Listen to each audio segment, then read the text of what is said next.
Fans Rivalry Week, presented by Remington. For Kansas State and their outstanding wide receiver, Jordy Nelson, today's game comes down to this. Win and become bowl eligible, lose, and a season that began with so much promise will come to a bitter end. At Fresno State, Pat Hill and his Bulldogs have already achieved bowl eligibility. It's respect and recognition that they desire, and another win against a BCS opponent would be a major step in that direction. Kansas State and Fresno State is next.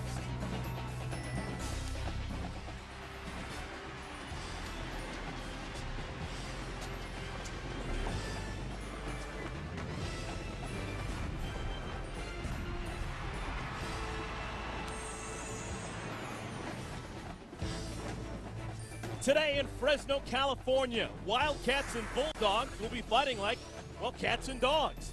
Kansas State and Fresno State meeting on the football field for just the second time. This afternoon, bowl possibilities are still very much up in the air. Hello, everyone. So glad you could join us alongside James Hasty. My name is Eric Collins. And folks, this is what is at stake. Fresno State, they're already bowl eligible with 6 wins. They need today's win for a real signature win against a BCS conference opponent. For Kansas State, they have just 5 wins. They need to win today to become bowl eligible, then cross their fingers and hope. If they're going to win, they're going to have to rely on that big-time offense they have. And that big-time offense starts with quarterbacks and true sophomore Josh Freeman. Josh Freeman, his first 5 starts last year, 8 interceptions. He struggled early, but this year he's off to a great start. He's got 3,000 yards so far, and 1,400 of those yards have gone to Jordy Nelson, the people's champ, as the Kansas State fans like to call him. If they're going to have any success today, as the Kansas State Wildcats, should I say, they need to get Jordy Nelson the ball. Jordy Nelson, a senior, doing fantastic things in his final go-around. Already this season, 5 10-reception games and 7 100-yard receiving games, both of them school records. Well, it is senior day here at Fresno, but all eyes are on a freshman. With more on that, let's go down to Vince Welch. And that freshman is freshman running back Ryan Matthews of Fresno State. Averages almost 6.5 yards per carry. He scored 12 touchdowns. Those are the top freshman numbers in the country for the running back position. But he's been down with an ankle injury. Did not play in the most recent game for Fresno State. I watched him during warm-ups. He looked to be going through the warm-ups without a hitch. Had a chance to speak with him just a moment ago. He said he feels great. No ill effects of the ankle. He's ready to go. Says he's 100%. Eric?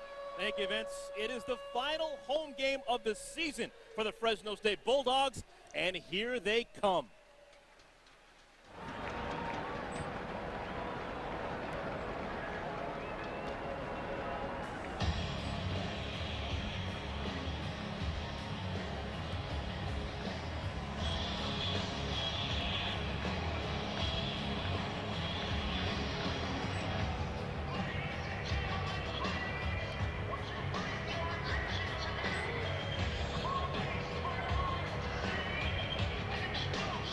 The Fresno State Bulldogs and their fans, obviously with fantastic muscle memory against Kansas State. The last time these two teams met in 2003, the Bulldogs with one of their biggest wins in program history. Will history repeat itself? Answers are coming up in just a couple of moments. Don't go anywhere. The kickoff is coming your way. Fresno State and Kansas State.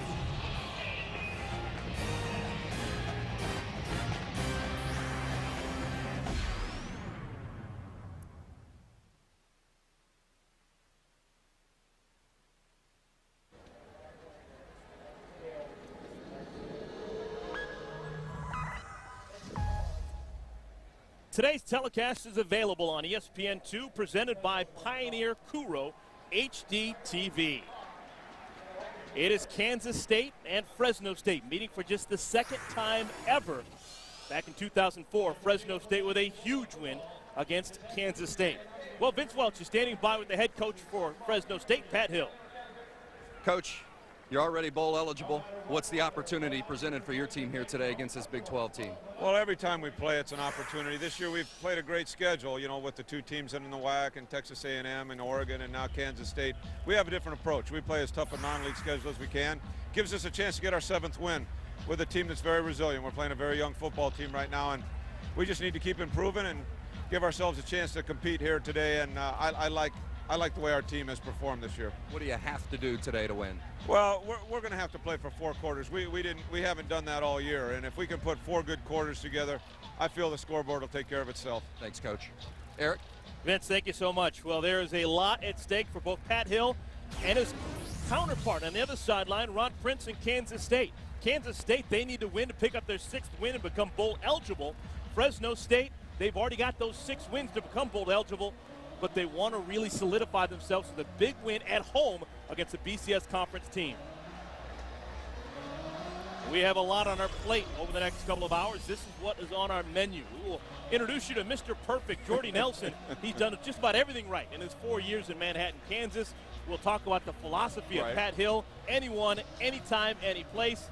And, of course, we will talk to the very happy head coach of the Hawaii Warriors from last night. June Jones will join us in a little bit. Much deserved congratulations to the Rainbows to the Warriors for a fantastic victory last night. That was just a massive game in the WAC yesterday. It was, and what a turnout as well. The fans really turned out for that game, and really nice to see June Jones in that program finally get some recognition. Yeah, Hawaii doing what Boise State did last year. Just play fantastic from start to finish and run the table in the regular season. Clint Stitzer, he of the 4.0 GPA, kicks it off. It is a low bouncing kick into the end zone, and it'll be a touchback. Kansas State will start at the 20-yard line. Here's the quarterback, now his 2nd season as a starter, sophomore from Kansas City, Missouri, Josh Freeman. Important for Josh to get off to a good start on this first drive. When you go back and start looking at statistics of the last few games they've played, when Josh has struggled early on in that very first drive, they've not been able to produce points in the first half, and they want to go into the half ahead, and this is a key drive right now. Josh Freeman definitely looks the part. 6'6", 250 pounds, already a school record with over 3,000 passing yards on the season. Last week they ran the ball very effectively in the first half against Missouri with James Johnson, then kind of abandoned it in the second half. They give to Johnson to start the game, and he powers forward for a pickup of 6. Well, with the Kansas State offensive starters, here's wide receiver Deion Murphy. Deion Murphy, Houston, Texas, wide receiver for the K-State Wildcats. We got today at right tackle, we got Ben Liu, the California hero. We got in the backfield, number 8, James Johnson from Port Arthur, Texas. Then we got a wide receiver next to me. We got Riley County, All-American, Jordy Nelson. Then we got the 6'6", 12-year-old Josh Freeman. Well, that run not nearly as impressive for James Johnson. He is brought down in the backfield. Trevor Chambly drops him for a loss of 4. Well, and he lost his footing there. It's going to be important, again, to establish the run game. The young man has had 1,000 yards so far this year. He's shown that he's a very capable, more than capable running back.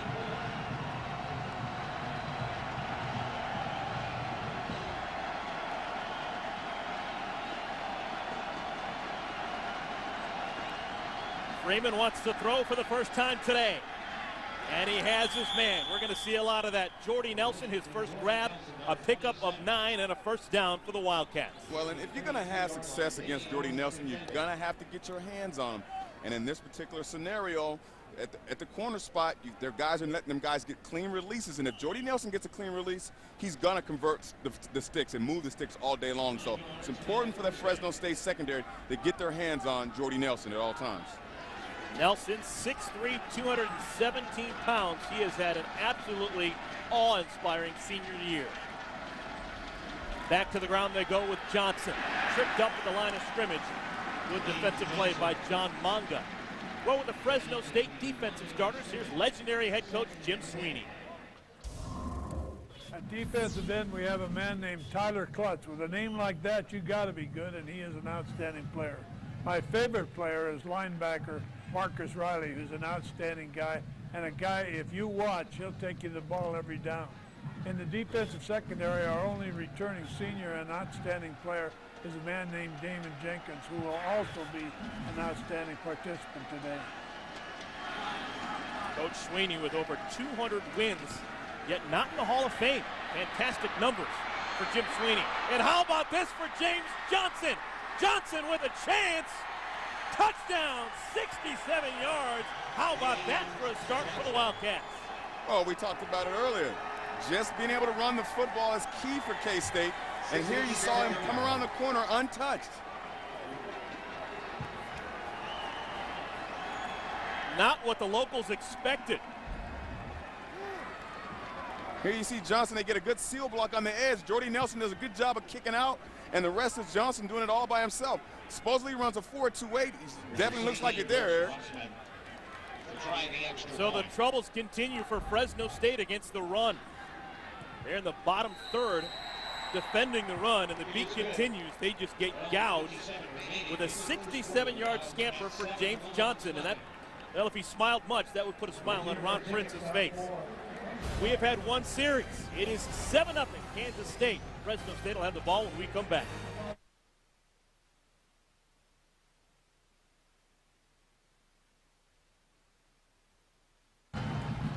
Kansas State, the Wildcats taking it to the Bulldogs early. We haven't even played 3 minutes and already a score. Yeah, and we talked about the things that Jordy Nelson can do.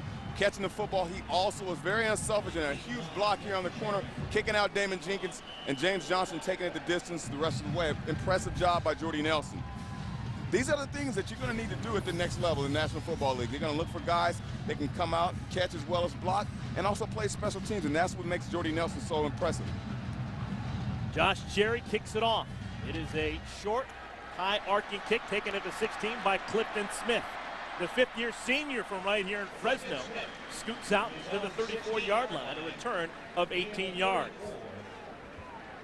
Fresno State is playing without the nation's leading kickoff returner, A.J. Jefferson, suffered an ankle injury in practice, huge. and he will not be available all afternoon long. There's the starting quarterback, Tom Brandstater, looking for his signature win as the signal caller with the Bulldogs. Yeah, and I think it's going to be important for him to get the ball into Matthews' hands. That's that offensive line. That's the best unit on this football team, establishes a rhythm in that run game, and that's going to be the key for Brandstater's success today. Fresno State, they average 31 points per game. Lanye Miller is the deep back behind Brandstater, and they give it to him. Big chance for Miller.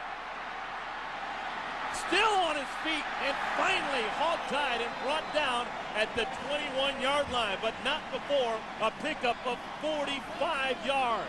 Well, we just talked about it. We said, hey, the offensive line is their best unit on this football team. Take a look up front. Everybody's getting on a guy and moving him out the way. They're not just sitting there stalemate. And then the rest is Miller's job. He just finds a lane, hits it downhill, and tries to use his stiff arm. Give credit to the safety of Kansas State. Great job of using the sideline by Gary Chandler and making sure that that play doesn't go the distance. Yeah, we were wondering whether or not we'd see the electric freshman Ryan Matthews. Haven't seen him yet, but maybe they don't need him. Lanye Miller with a fantastic run to kickstart this offense. Brandstater, his pass out to the left is complete to Marlon Moore. Now let's introduce you to the Fresno State offensive starters, and let's go back to Jim Sweeney. At quarterback, we have a man named Tom Brandstater, who should have an outstanding day today. I think he should have his best game of the year. At center, we have a man moving from tackle who's been a 3-year starter, Ryan Wendell. And Ryan is going to do a great job today, as he has throughout his Bulldog career. Wendell has started 46 consecutive games now. He's been a real bulwark right in the middle of that line for the last 4 seasons. After the throw to Marlon Moore, picks up 7 yards, second down and 3. Inside handoff to Miller, who barrels forward for another Fresno State first down. With the K-State defensive starters, here's Steve Klein. Hello, I'm Stephen Klein, nose guard, Kansas State. Here to introduce Rob Action Jackson, and number 51, Justin Rowland, who can carry the whole team on his back. And at corner, we got number 22, lockdown Justin McKinney. And I want to give a special thanks to my brother Brian, who just had a baby yesterday. Congratulations. Congratulations. Thanks. First down and goal. Pass is complete inside the 5. Shea Ajira-Tutu with his first catch, brought down by Ray Cheatham. You know, it's an alignment is going to be very important. The easiest throwing football is over the middle, so when we're going to see man-to-man coverage down the red zone with no help in the middle, it's going to be important for the secondary for K-State to get inside and take away. The easiest throwing football is right over the middle. This game is vital for Kansas State. They need to win to become bowl eligible. And they do not want to come out laying an egg here early after scoring a touchdown on their first drive. But Fresno State knocking at the door. Miller with another carry. This time he's swarmed and brought down. Football's loose, and the Wildcats have it. Now, there's never a penalty behind going into that pile and trying to get that ball, so everybody should be on the ground trying to grab at that ball. And it is Kansas State football. They dodge a major bullet early. Well, I tell you what, the play was when that fullback was blown up in the hole on that particular play. It made it very difficult for Lanye Miller now to find a place. There you see it, a good kick out block by Rob Jackson, and just excellent team tackling right there by Roland and the rest of those guys out there. Impressive opportunity there to go in and strip the ball out on the tackle. One man secures the tackle, somebody else comes in and tries to rip it out of there. Great job by K-State. It was Chinubamu Abana who came up with that loose football. And a turnover gives the ball back over to K-State. Freeman. Pass is short, looking for the tight end, Michael Kuski. Great coverage on the top. He wanted to go to Jordy Nelson, but good job up top, jamming him and getting in, knocking him out of bounds. So he had to come to a second check, second read, and there was nothing there. It's a great job by the secondary for Fresno State on Jordy Nelson.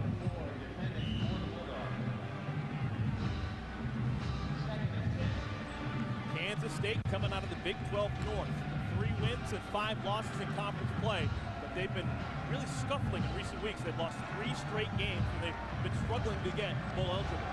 Well, and we talked to Ron Prince, and he said, what's been the problem? He said, our secondary's been giving them some big plays, but not today. So far, they've done a great job. Movement up front, and a whistle stops the play. You know, we talked about Gary Chandler's tackle. That was a huge tackle there when Lanye Miller was going down the sideline. Not a lot of coaches emphasize using the sideline to tackle, but great job of Gary Chandler corralling Lanye Miller to the sideline and not giving up a big play. Made a difference in this drive. Allowed the defense to live to fight another day and eventually force the turnover. Frank White is today's referee. He is going to let us know what the situation is. Well, from the looks. All right, the snap.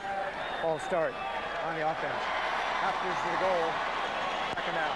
Yeah, I was going to say, whenever you see the other one unit clapping, you know it's against the other. So it's clearly a false start there on K-State.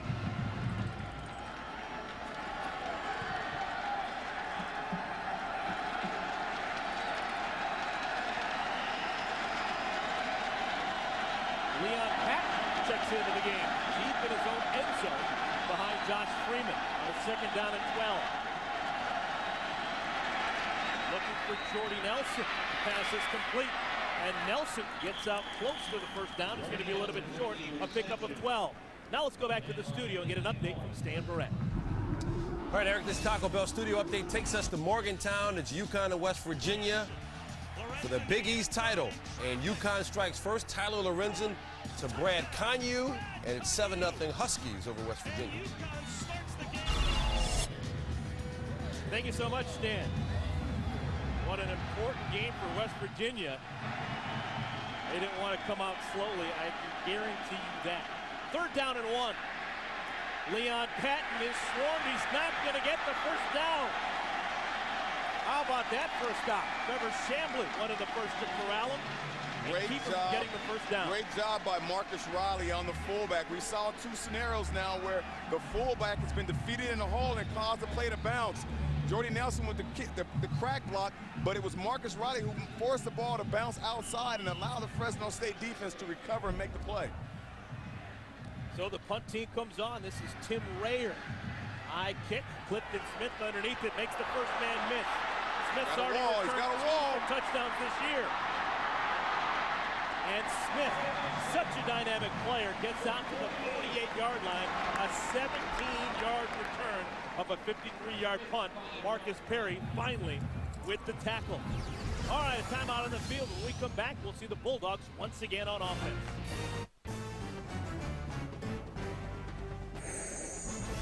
ESPN's College Football, brought to you by Volkswagen. When you get into a Volkswagen, it gets into you. McDonald's and the new AT&T, your world delivered. Well, this is the final day this football season that the campus of Fresno State will be able to shine and cheer on their Bulldogs, but it's not the final regular season game for Fresno State. They still have a game next week on Friday night in Las Cruces against New Mexico State. Hal Mumme. Hal Mumme's air raid offense. Yep. Anthony Harding has checked in for the first time in the backfield for Fresno State. They fake it to him and they want a bunch. Heading down the right sideline, incomplete. Looking for a Jared Tutu, and the pass just a little bit too strong. It was there to be caught. It was definitely there to be caught. Again, not enough emphasis at the line of scrimmage. McKinney might have got away with a little arm bar there, but not much contact at all. Just needs to make that catch by Jared Tutu. Impressive I made that pronunciation, aren't you? I was very impressed. I was wondering what you're going to have up your sleeve. There's Justin McKinney, 69 tackles, 3 interceptions on the season. He has had a solid senior year. Impressive year.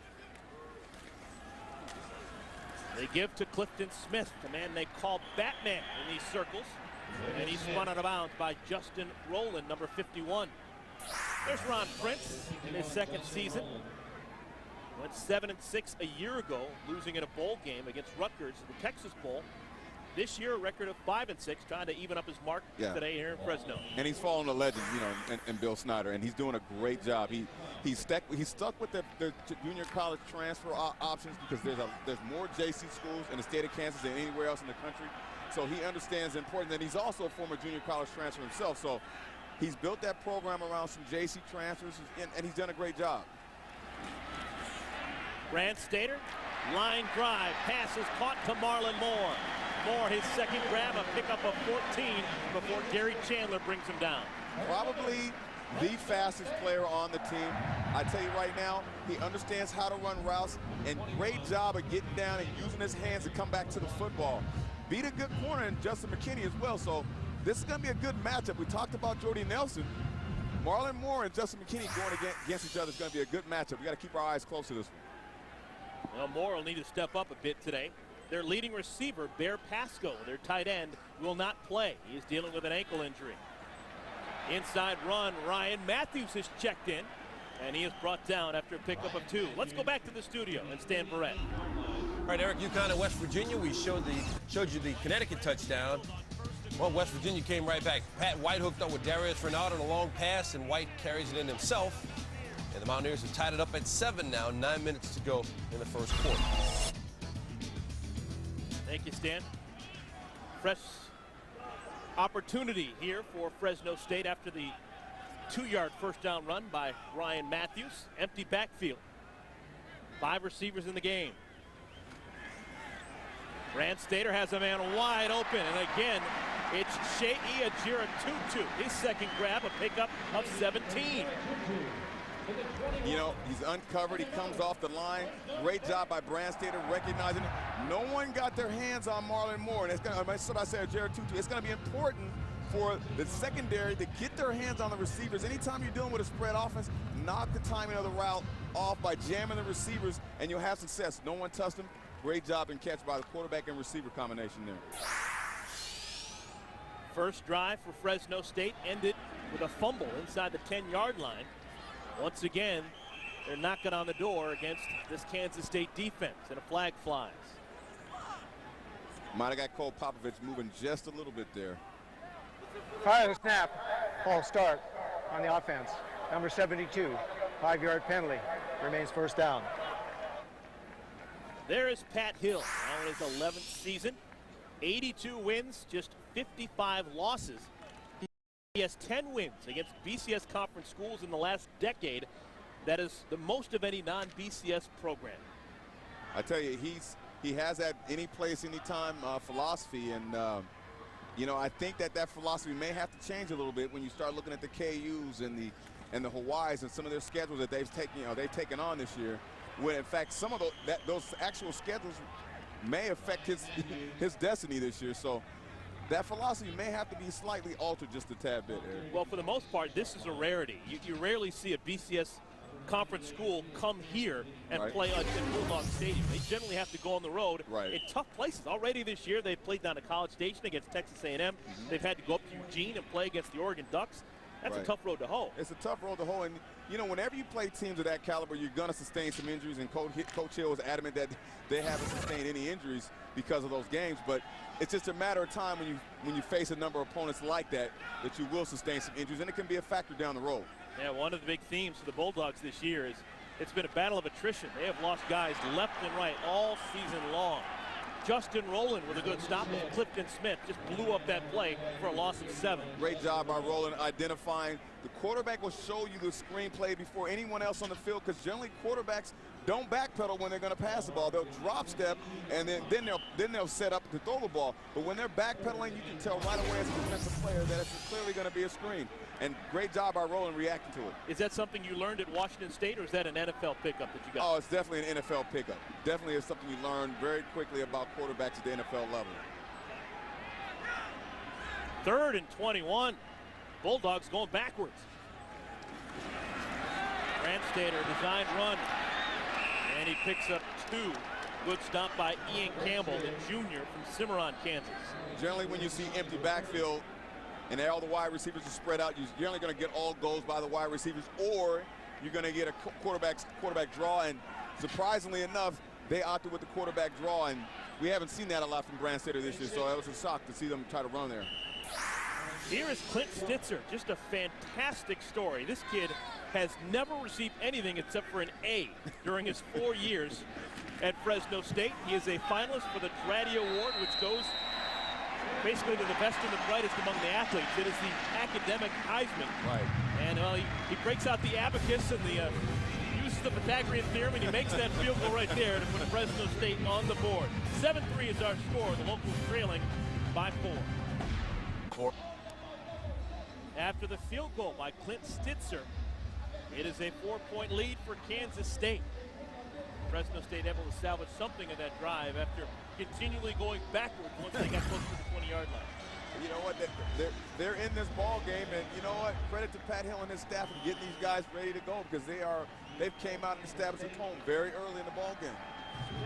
Everyone talks about Fresno State and Pat Hill's philosophy of playing as difficult a schedule as possible, but in recent years they haven't done very well against BCS conference schools. They've lost their last 7 games against teams that come from BCS conferences.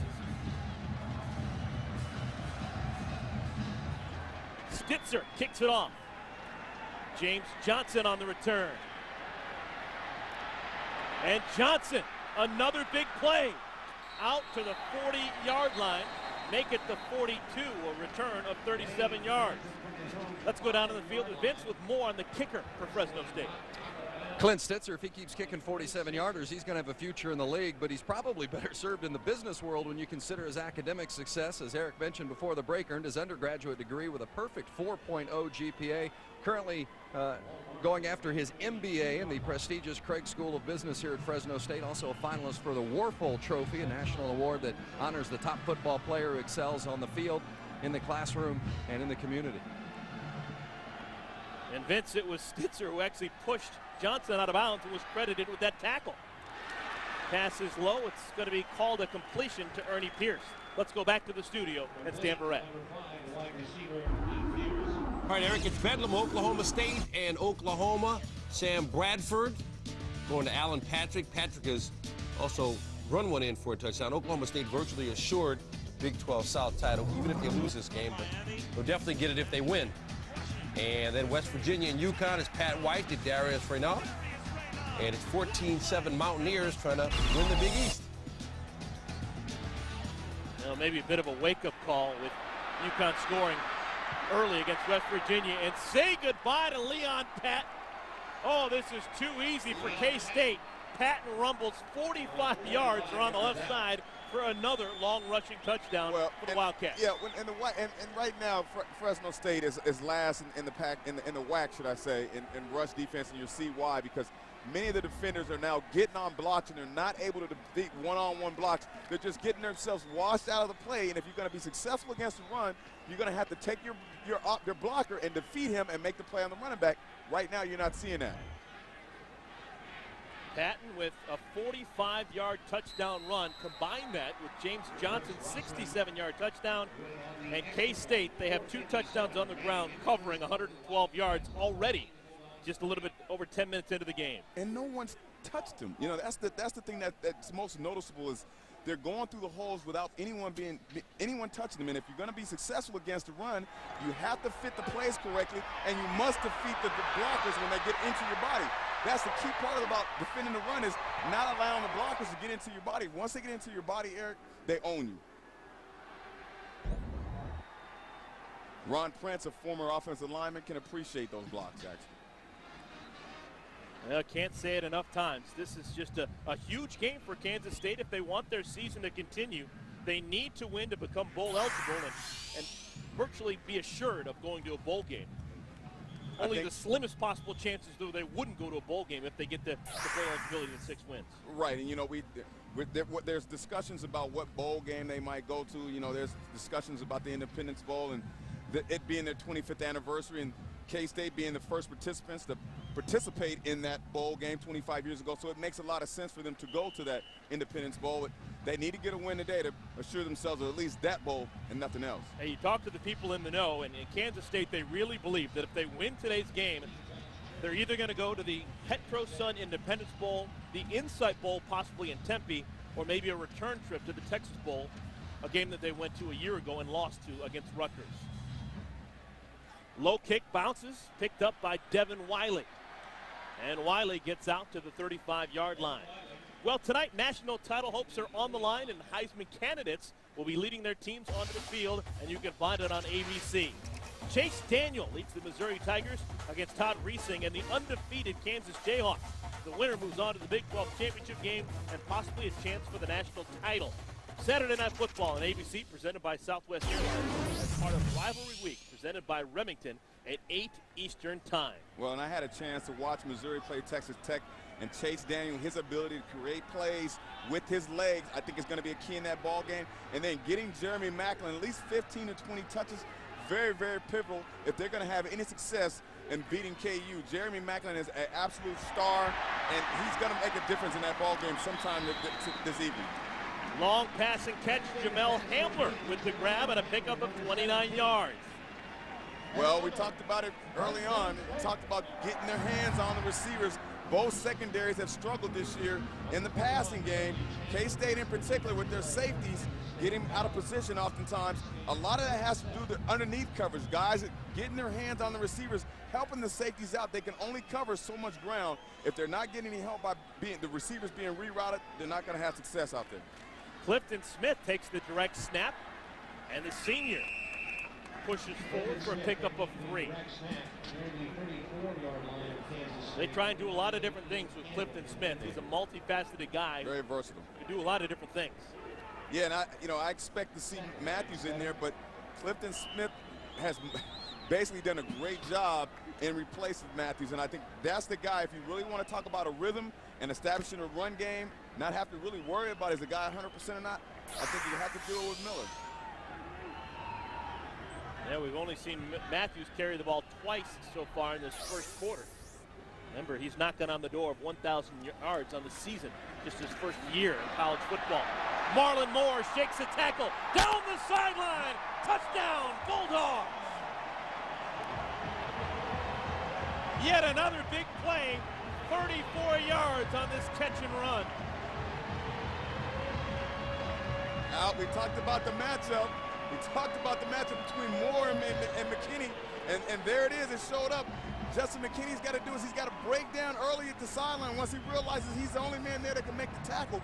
But if he continues to run and runs by the receiver, he's pretty much the only guy that can make that play, and he's got to do a better job of breaking down early and making that play. Well, we have had big plays aplenty. Already 4 plays of 30-plus yards in today's game. We haven't even played 12 minutes. 3 of those 4 plays went for touchdowns.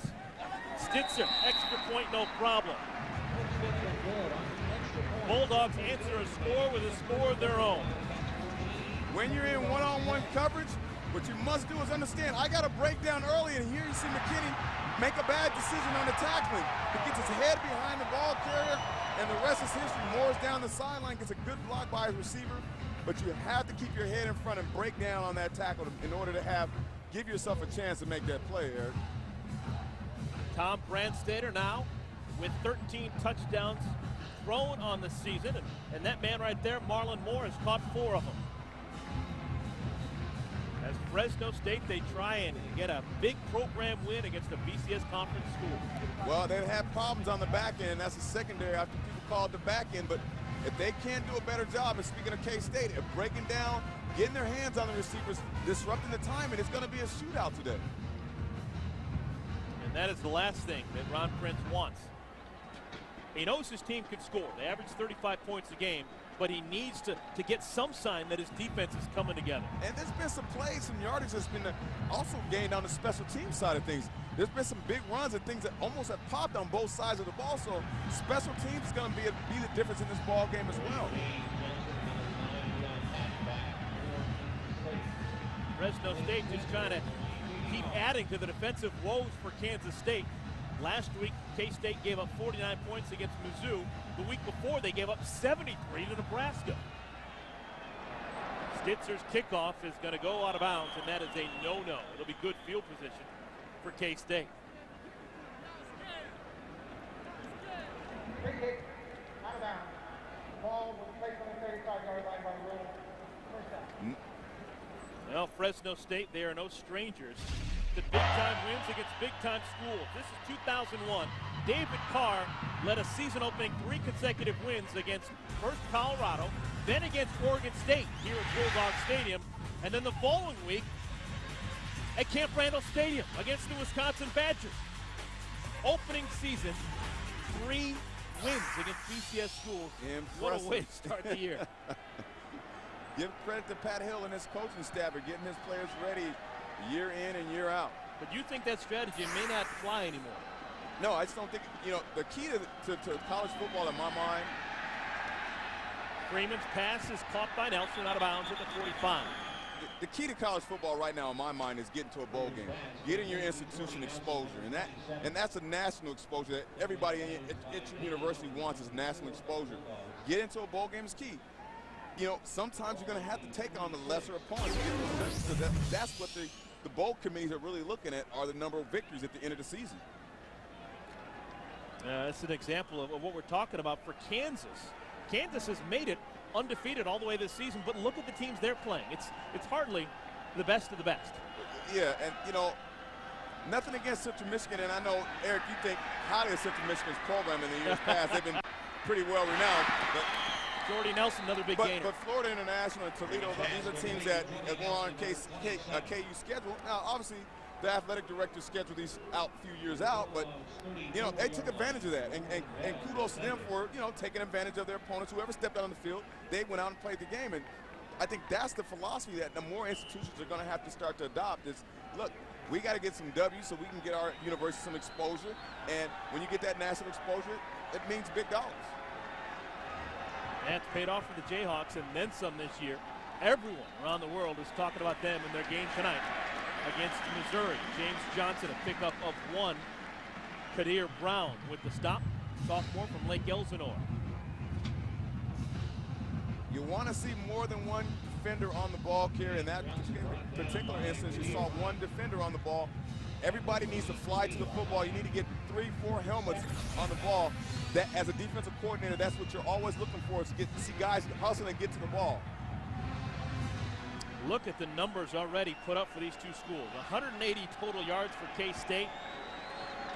Fresno State hot on their heels. We've already had 6 plays of 20 yards or more. On the reverse, Dion Murphy. Good recognition for the Bulldog defense, and he's dropped for a loss. Damian Owens on the stop. Great pursuit of getting to the football. What you probably found is you saw Fresno State in a zone defense, so they weren't affected by the reverse as much. It's often when you get in a man-to-man coverage, which Fresno State has been playing more of in the past few games, that you can generally fool a defense. But in that particular instance, these guys were in a zone defense, so they were able to react to the reverse very well.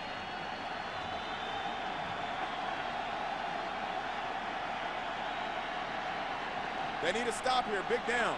3rd down and 9.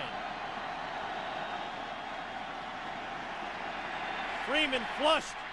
He can run. And he gets the 1st down. He's got good feet for a 250-pounder. Very good feet. Reminds me a lot of Donovan McNabb. His arm strength and his ability to move around in the pocket. Like to see if he can throw to his left, moving to his left. There you saw him run, but generally when quarterbacks move to their left, they don't like to throw the ball, and good decision by him to pick up the first down. On 3rd and 9, he gets 10. Just a sophomore. Well, He's already put up great numbers, but he's still got just untapped potential. And he struggled last year. You know, he came out early on in the season, and they were just trying to protect him and not ask him to make any big plays. And to his credit, he bounced back from that.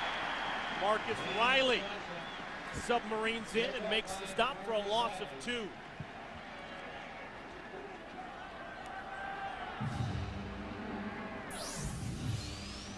Yeah, this is the difference between last season and this season. Josh Freeman. It was that number right there, a 15, should I say. It was that number, and he struggled last year early on, throwing 8 interceptions in his first 5 games. But he settled down.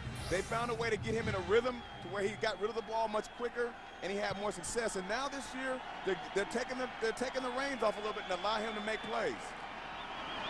Pitch out right side. Johnson pursued and pushed out of bounds. Nothing doing there with that good team speed for Fresno State. A gain of 2, they're going to call it. Great job of keeping his shoulders going east and west, not allowing him to get his shoulders going north and south, because if James Johnson gets his shoulders going north and south, as we've seen so far, it's over with. So good job by Fresno State of stretching the play to the sideline and allowing everybody to hustle to the football.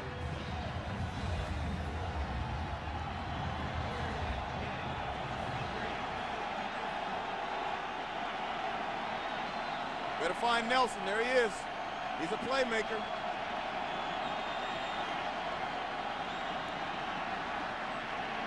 Freeman. Incomplete. Ernie Pierce can't hang on. Now, they did a great job on Nelson right there. Nelson tried to go down the seam.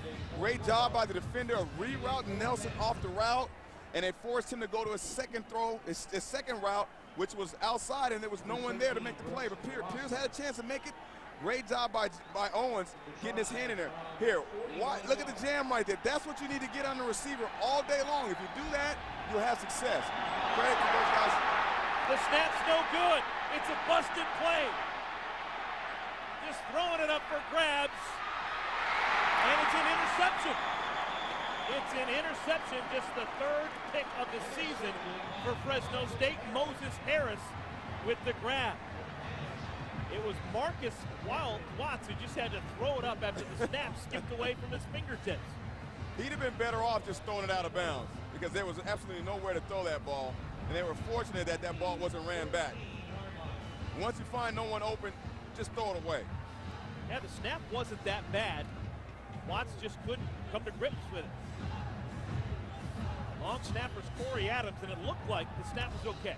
I saw Watts go in before in the pregame for some particular reason with the trainer. I don't know if that had anything to do with the hold or not, but it looked like the hold was a pretty good snap, should I say. Watts is one of the starting safeties for Kansas State, but he has good hands. That's why they have him as the holder. But that time, he can't hang on.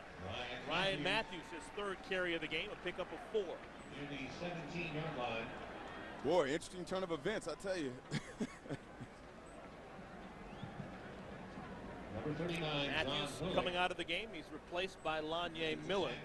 It'll be interesting to see how much playing time Matthews gets with that sprained ankle he's working with. Didn't play at all last game that Fresno State played against Hawaii 2 weeks ago. They give it to Miller. And he gets out close to the 20-yard line, maybe the 19, before John Kulik makes the stop. Generally what you'll see after a turnover, you'll see some sort of deep pass. See what we'll get when we come back. We've played 15 minutes of football. Kansas State, they have 2 touchdowns, but they haven't created much separation against Fresno State. 14-10 is our score. Second quarter coming your way after these messages.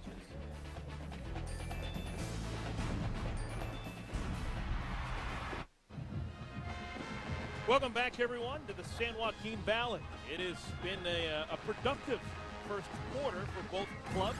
Kansas State with 2 long touchdown runs, And Fresno State with a bunch of long drives. They had a fumble inside their 10 the first time, but they also have a field goal and a touchdown to their credit, and they still have the football. They will begin with the ball on the 20-yard line and a 3rd down and 3. As we start the second quarter, Clifton Smith in the backfield alongside Tom Brandstatter. Bulldogs want to throw. And this is going to be close, but I don't think the Brandstatter got enough. That's got to be short, yeah. 22-yard line. Clearly short. Shy of a first down. Brandon Balcom is the man who kind of closed things up and looked like he made the saving tackle to keep Brandstatter away from the first down line. Well, we finally got our first 3 and out there.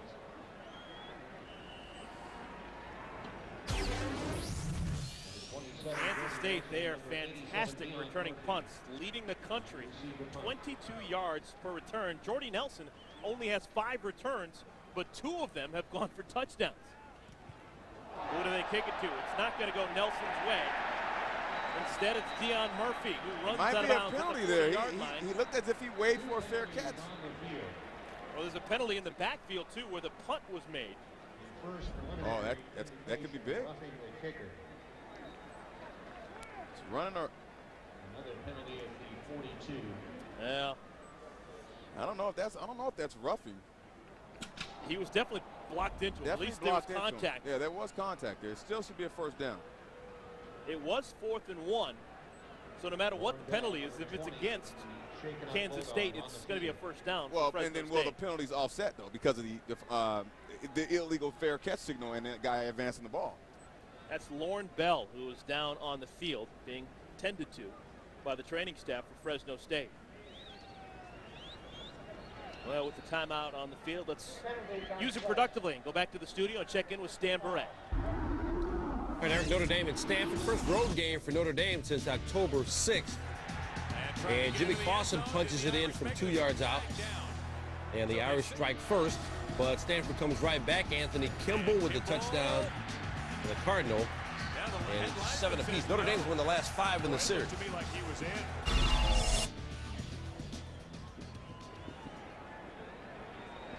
Well, we just had an interesting call. They call a personal foul against Kansas State, and that's going to give Fresno State the first down. They're going to keep the football. So Ron Prince trying to get a further explanation. He thought his team was going to get the ball back, but they called the personal foul, running into the kicker, and that results in a first down for Fresno State. I think it's the right call. I think the fact that it occurred before the illegal fair catch signal, and I also think that the guy was blocked into the punter, but it's still a first down. Either way, any way you look at it, it's still a first down. Lauren Bell, redshirt freshman from Simi Valley, being helped off the field. Now, mind you, the wingman is actually blocking the defender into the punter, but at the same time, the defender needs to understand that he cannot run in there unless he has a legitimate shot at the ball, and he can't allow the blocker to push him into the punter. Well, there also was a penalty further down the field where the catch was made on the punt return. Right. And we originally thought that it was illegal fair catch signal, but what actually was called was his delay of game. They had too many men on the field. Kansas State had 12 guys on the field returning that punt. So both of those calls going against the Wildcats. Interesting. So instead of giving the football away, the Bulldogs have not bad field position. Coming out of the backfield, catch is made. Isaac Kittner, the backup tight end, makes the catch and rumples across the 50-yard line, a pickup of 20 yards. Well, he's filling in for Bear Pasco, and we talked about rhythmic passing. This is a key example of it. Allowing Brandstatter to get out the pocket and get rid of the ball and get it to one of his better players. Now, Kittner is more or less a H-back, if you will, more so than a tight end, but he's filling in just fine right now for Bear Pasco. Yeah, this is an offense that likes to use the tight end. And with no Bear Pasco in his 38 catches, that's going to be more opportunities for Kittner and Tapia.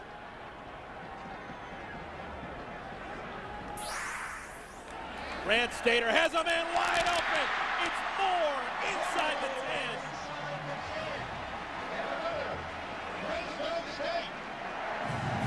After a gain of 20, a pickup of 29.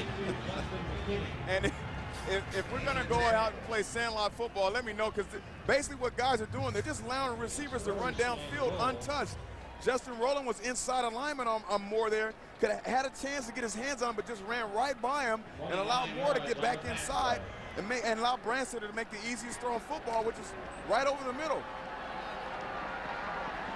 Moore already close to 100 yards, and we're just getting started in the second quarter. He's got 84 yards on 4 catches. Clifton Smith tries the left side, cuts back, and barely gets back to the line of scrimmage, if that. Back to the line of scrimmage. John Hulick, number 39. John Hulick, another stop.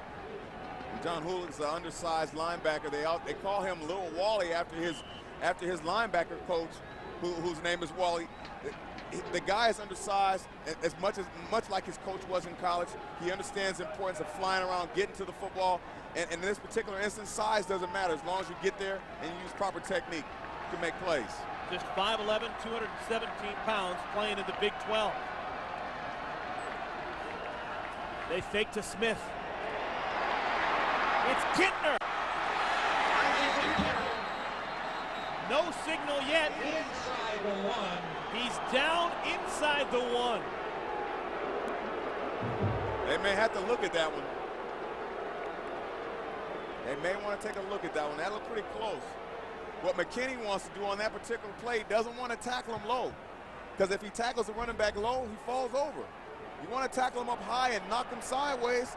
And here's a case where McKinney gets too low and Kittner falls over the top. Oh, that ball comes out. And then it crosses the plane. The ball comes out and then it crosses the plane. I don't think the sideline judge saw that. Well, every play in college football is reviewed.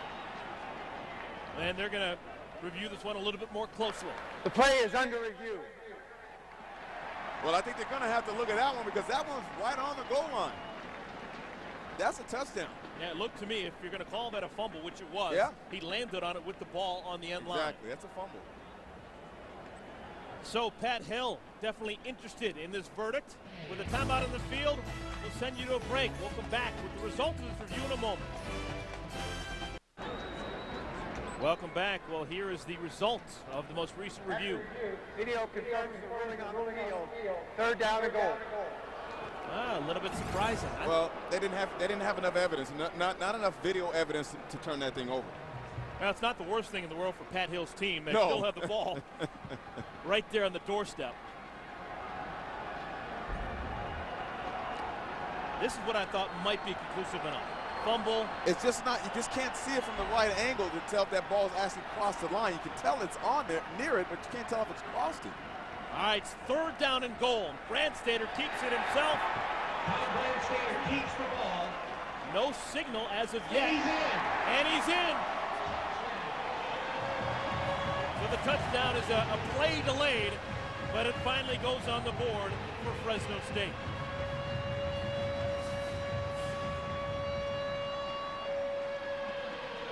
Well, you know, we talked to Pat Hill, you know, pregame, and it's a little bit about what they've gone through this year. And he said, you know what, we've been decimated with injuries, and guys have been dinged up all year long, and we got a young team, and sure enough, he's got these guys out here competing against a fine Big 12 football team, and it's impressive. And James, remember, this drive was extended because of the roughing the punter penalty. Yep. The Bulldogs are trying to give it back to the Wildcats, but the penalty prolonged the drive that results in a touchdown. Stitzer, extra point, no problem. And the Bulldogs take their first lead, 17-14. Any place, any time. Preferably here. Tom Branstetter has completed his last 8 tosses. He's only had 1 incompletion the entire afternoon. Well, give Jim McElwain, the offensive coordinator, credit. He's allowed him to come out and establish a rhythm. They got it going early on with the run game, but now they know, okay, listen, we got to get Branstetter settled down and allow him to make some good short throws and allows receivers to make some plays with their legs, and that's what they've been able to do so far. So give credit to the coaches up in the booth right now. And Branstetter, he is been very anxious to get this game underway and to win something because he's really never won a very important game for Fresno State. He has never beaten the BCS team. He has never beaten anyone for the most part that has a winning record. He has just one win against a team with a winning record. That was Nevada. So he needs a signature win under his belt. Let's go down to Vince. On that punt that the drive was extended on because of the penalty, Lauren Bell of Fresno State was injured on that play. It's a right knee injury, and the training staff tells me he will not return today, out for the rest of the afternoon. Well, that's going to hurt them big time because they've already lost A.J. Jefferson. And, you know, coming into this game, you talked about Jordy Nelson, but Deion Murphy is a fine receiver. Daniel Gonzalez is a fine receiver. So how they're going to match up in the secondary of Fresno State, it's going to be very interesting to see how they handle that injury. Stitzer's going to get a bit leg weary. He's kicking off once again. This one, a strong kick, his best of the bunch, all the way into the end zone. James Johnson's going to take it out. And Johnson with a chance. Cut back out to the 42, and we may have a face mask at the end of the run. A 42-yard return for James Johnson. You know, at some point in time, you may want to kick it away from him. You think? Oh, yeah. I mean, he's a legitimate 4-3 guy, and you do not want to hit the ball in his hands. Holding on the receiving team, number 42. 10-yard penalty from the spot of the foul. First down. Oh, I thought it was a face mask, but instead it goes against Kansas State. I still think there's some thought. Let's go to the studio and Stan Barrett. All right, guys, an update between Georgia and Georgia Tech. Bulldogs have won the last 6. They try to stay in position for an at-large BCS berth. That means nothing to Tashard Choice. He's taking that one in for the Jacks to put them up 7-3. But then Matthew Stafford, the quarterback keeper, Georgia 24-0 in non-conference regular season games in the Mark Richt, leading right now. Thank you, Stan. Kansas State, they're going to be marched all the way back inside the 25-yard line to the 22. Ball the 22, Kansas State. You know, before we went to break, I was talking about James Johnson and not squib the ball. I don't think you want him with the ball in his hand. You do not want James Johnson with the ball in his hand. Johnson already with a 1,000-yard season. 7 yards behind Josh Freeman in the backfield. Busted play. Freeman's down and the ball is loose. Fresno State with the football. Tyler Klutz on the recovery. It was Charles Tolbert who came in and busted up the play, and Tyler Klutz falls on the football. Had to be a blown assignment there because they come through untouched. Charles Tolbert comes through untouched. Good job of not only securing the sack, but coming over the top with the arm to chop the ball down and get the ball out before it's a fumble. Just great effort there by Tolbert, but you have to block him. You can't allow him to come through there untouched. Two seniors combining on the big play.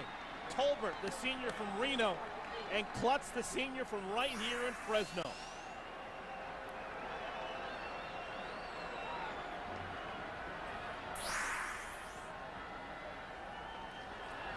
Trying to capitalize. The give goes to Lanye Miller, who gets down to the 2. You know, I like the play calling right now with Fresno State. They're utilizing the strength, which is their offensive line, and right now, those big guys up front are making holes there and creating some lanes for Lanye Miller and Clifton Smith to find ways to make yards, and they're give credit to the offensive line right now. They do not have a 300-pounder on that offensive line. They've got a couple 260-pounders. The biggest guy is the left tackle, Bobby Lepery, who's 290, but for the most part, they're smallish but scrappy up front. Ryan Matthews into the game and into the end zone. 13th touchdown of the season for the freshman from Bakersfield. Pat Hill is a former offensive line coach. You just can't help it. You don't have to worry about size and speed. You just got to look at fundamentals and technique.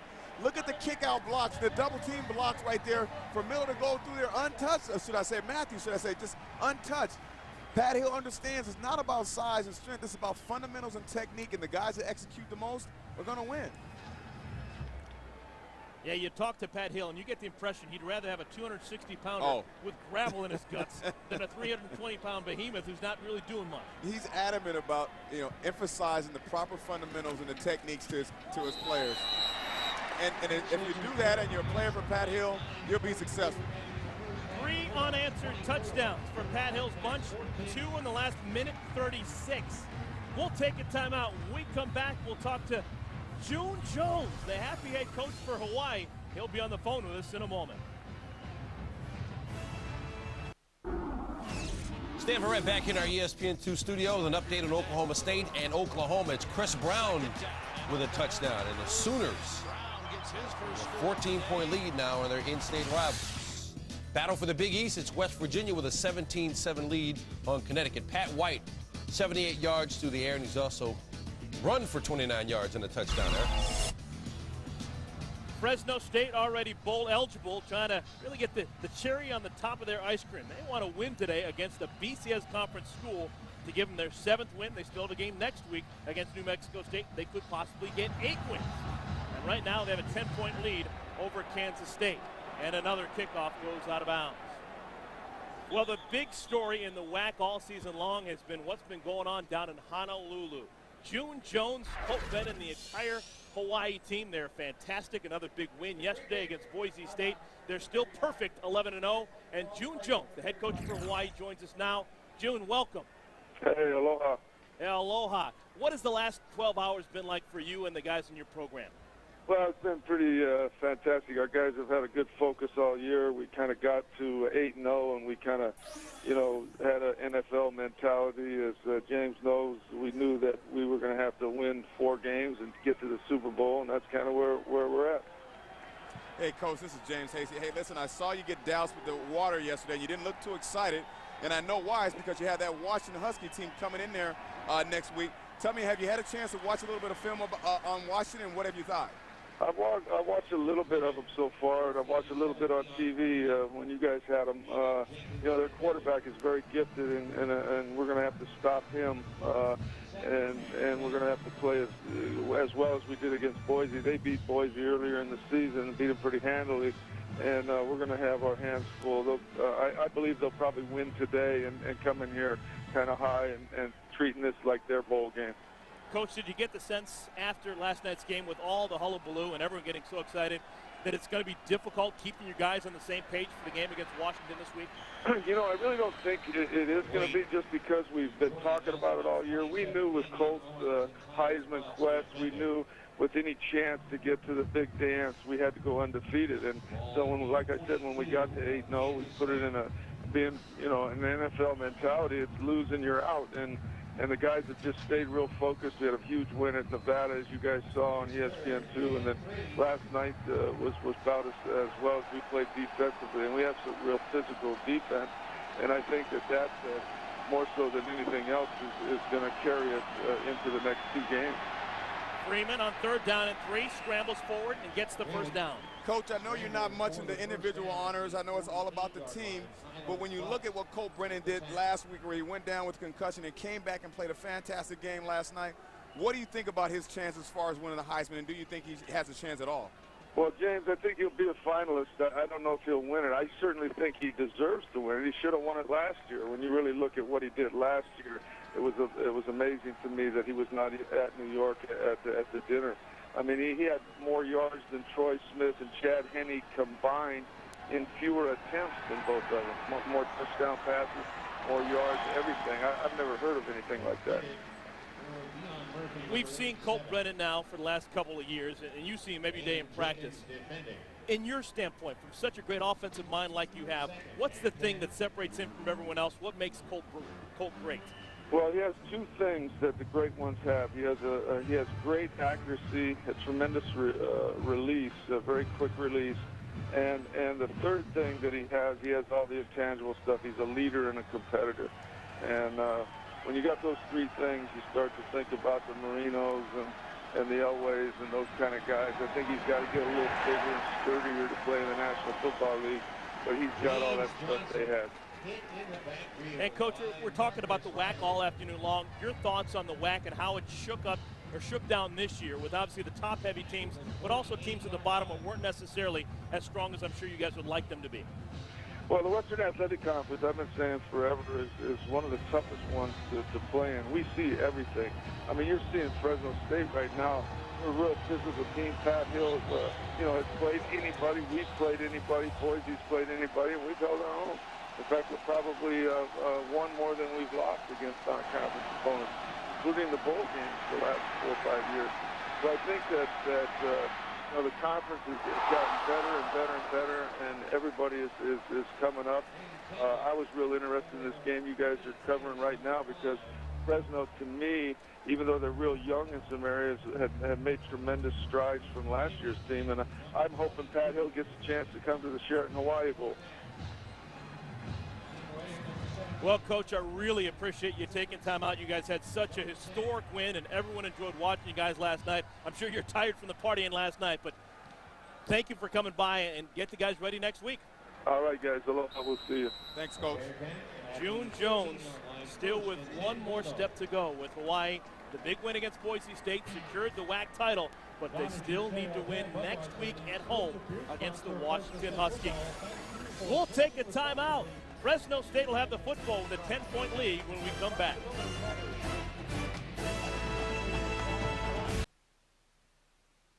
IBM presents the 25 greatest players ever.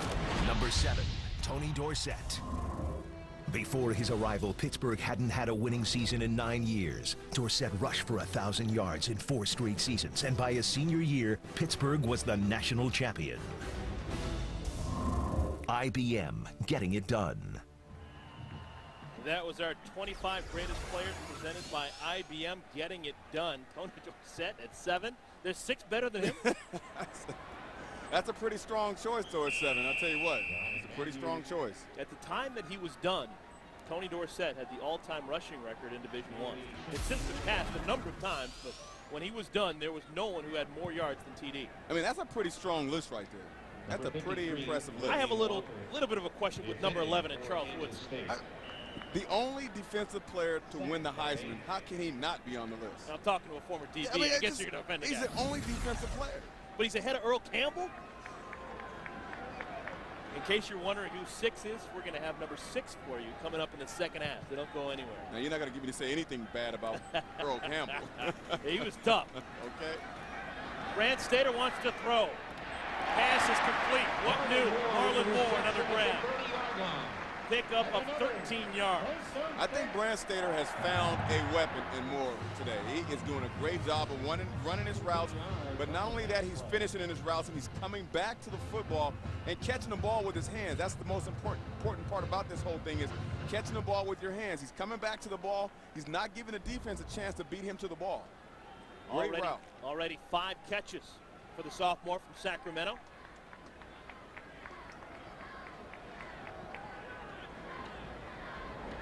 Brant Stater has completed his last 9 tosses.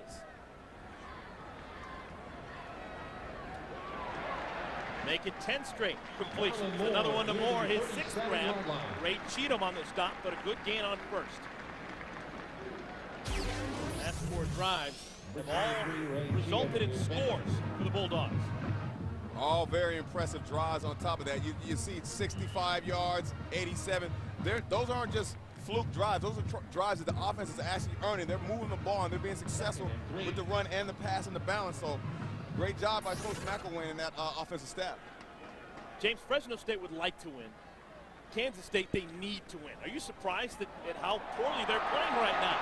As another big game for the Bulldogs, Anthony Harding. I know these guys don't get a lot of glitz and glamour, but right there on that particular play, the offensive line is just washing out the defensive line of Kansas State. That's the strength of their team. Look at the push right now. Look at the number of red jerseys that are taking the white jerseys and just washing them out of the play. And it's really huge running lanes right there for the running backs to get into and make huge yards. It is a virtual certainty that if Kansas State wins today and becomes bowl eligible, they will go to a bowl game. But they have to win first. I like how you emphasize virtual certainty. It's a possibility they would. Yeah. It's a slight possibility they would be ignored, but for the most part, it's a certainty that they go to a bowl game, but they have to win. There's a flag down at the line of scrimmage. On the carry, Lanye Miller brought down by Moses Manu. Moses Manu, number 96, defending. Personal foul, hands to the face, number 73. 15-yard penalty. Remains first down. So Fresno State, they stub a toe. That's called on Kenny Avon. Let's go down the field at Vince Welch. Guys, center Ryan Wendell anchors that offensive line, and certainly, as you've noted, having great success through the air and also on the ground today. Fresno State's success begins with that man in the middle. Senior playing his final home game, made his 46th consecutive start today. That's a start in every game in which he's played. And here's the kicker, guys, no pun intended. He's also on the kick return team. How about that big fella on the kick return team, huh? I would not want the responsibility of trying to blow up the wedge that he's in. He actually has the distinction of being the WAC co-freshman of the year. Yeah. Alignment. Yeah. Freshman of the year in the conference. That's doing something. Brandstater wants to throw on 1st and 25, and they get a bunch back. Shei Ajira Tutu with another grab. I tell you right now, Brandstater's in a zone. He's in a zone. His receivers are doing a good job of getting off the line and getting in the holes and making plays with their hands. They're not trying to catch the ball in their body because they're afraid of contact. They're going up, attacking the ball with their hands, and protecting themselves on the way down. Just great effort by both sides, but by both the quarterback as well as the receiver. So on 1st and 25, they pick up 21. Now it's 2nd down and manageable.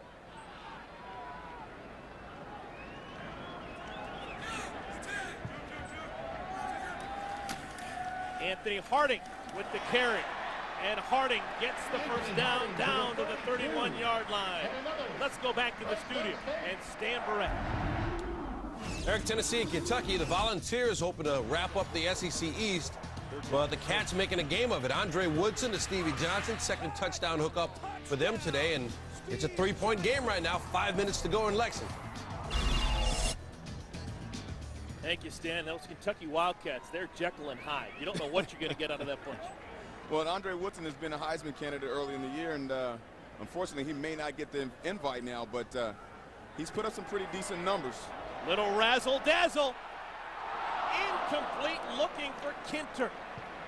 Reggie Walker on the coverage, had him step for step. Great job of finishing on the play and not panicking.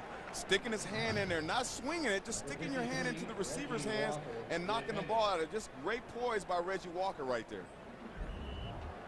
No need to panic. Just stick your hand in where his hand is, and you will knock the ball out. Great effort by Reggie Walker.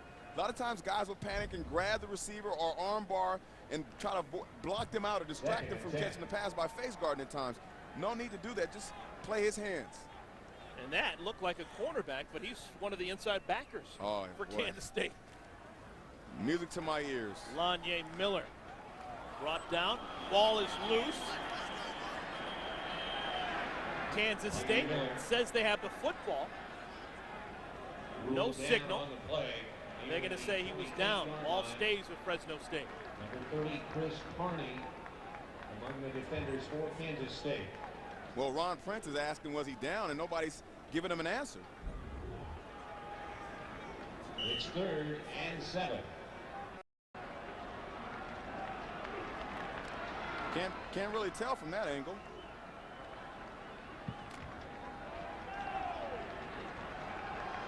Looked like the ground caused the fumble when he bounced down. Yep.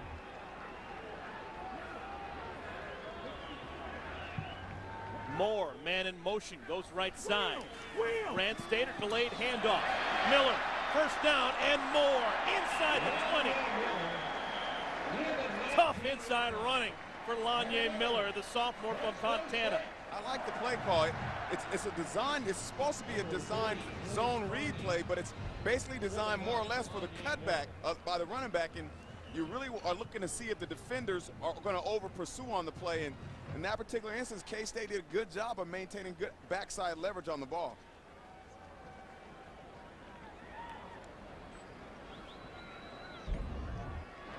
So the chains move. Fresh set of downs for the Bulldogs. Got to finish off this half in style. Brandstater, pass is complete to Moore once again. His 7th catch already, well over 100 yards on the game. And they do not want Marlon Moore to be injured. He's down right now. Makes the tackle. Marlon Moore is shaken up on the play. We are seeing a star develop right before our eyes right now. Moore came into this game with 28 catches. Already he has 7 catches, and we haven't even played 30 minutes. Just a great job of getting off the jam, getting inside, settling in the zone, and getting all the yards he can. Looked like he fell on top of the ball there. It's like right there. He might have got the wind knocked out of him. Not real sure though. So Moore being helped up. Sophomore from Sacramento. With his best first half of the season. Whew. Impressive first half. This second quarter, James, has been all Fresno State. Marlon Moore in this offense, they have piled up 161 yards this quarter. In case you're wondering about Kansas State, they've gone backwards 3 yards. Negative 3 yards as a team for the Wildcats. Well, it's going to be halftime adjustments for both coaching staffs to see how they come out in that second half.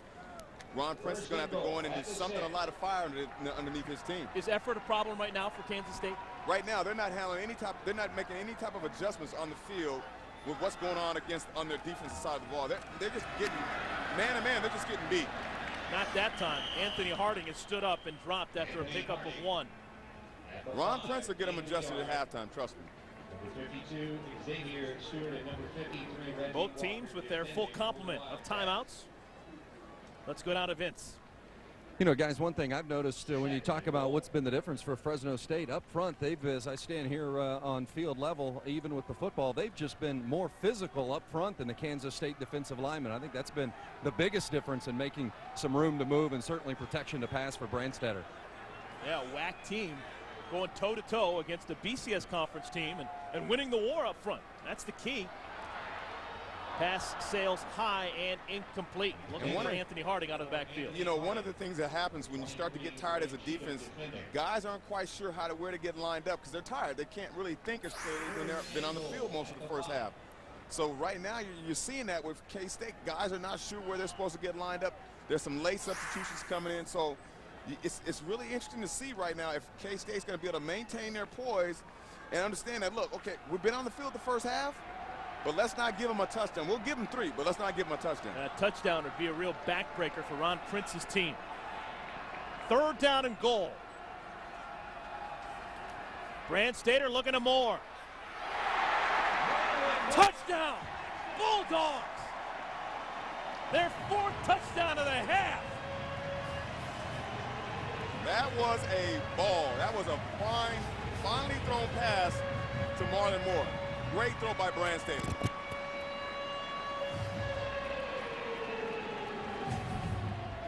And we said it earlier, Marlon Moore might be developing to a star right before our eyes. That is a great job by Marlon Moore, going up and catching the ball and bringing it down and maintaining his composure. I mean, should I say his balance? They may not want to count this though. Did he come down? It looked like his hand touched out of bounds. It looked like the first thing that touched the ground was his hand out of bounds. And this is, I think that's a good timeout. That's a good timeout right there by Ron Prince. Question whether or not he was in or not. I'm not 100% sure that the first thing that touched the ground wasn't his hand out of bounds. Well, one thing's for sure, the evidence, the video will clearly show this. Oh, I think you're right. I think you're right, Eric. This is being looked at as we speak, and folks, this may be reversed. The first thing that touched the ground has to be a part of your body in bounds, and it looked like his hand touched out of bounds before his knee or his feet touched the ground. Yep, here we go. Let's take a look here. See, he never gets his foot down, but right there, that's the first thing that touches. Here's another look. Just couldn't get that left foot down. Wow. There it is.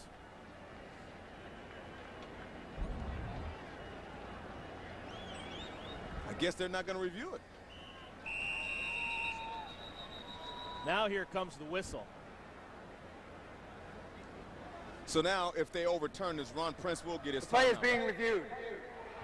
So the timeout originally was called just because Right. Kansas State's defense Right. wasn't ready. It wasn't a Ron Prince saying, I want you to take another look at it. Really? He didn't call timeout and say, I want to challenge that call. He just took the timeout because they weren't reviewing it right then and there. They just were kind of cooling their heels. So as we take another look, let's go to the studio and Stan Verrett. All right, guys, coming up at the half, West Virginia trying to wrap up the Big East. We've got highlights of their date with Connecticut today. And if Kansas isn't already fired up for Missouri, Lou Holtz will get him fired up. He's got a pep talk for the Jayhawks. And the ACC championship game is all set now. Yeah, after a big win over Virginia, Virginia Tech gets the rematch it's wanted against BC coming up. All right, all that coming up at the half. Eric? Stan, thank you so much. Well, a busy day in the world of college football, that's for sure. And I think Pat Hill, he should be chewing his nails right here. I'm not sure this touchdown's going to stay on the board. Well, he never gets the left foot down. I thought initially he had his left foot down, but he never touched it. And you're right, that actually the first thing that he touched was his left hand. And it was out of bounds. I guess the question is that clear enough? Oh, it's clear enough to me. I don't see his left foot ever touch the ground.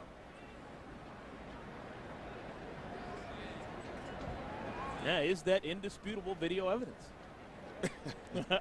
To me, I think that's not a catch. Before we went to break, you said that you didn't think that Ron Prince called the timeout to you saying they had a substitution problem, which I thought he called a timeout to actually say to the sideline judge, hey, I don't think that guy scored a touchdown. Because they whistled and signaled the ball ready for play, and then they called the timeout and said this is going to be an official review. I think the timeout that Ron Prince called was just basically to regroup because something was wrong defensively on the extra point attempt.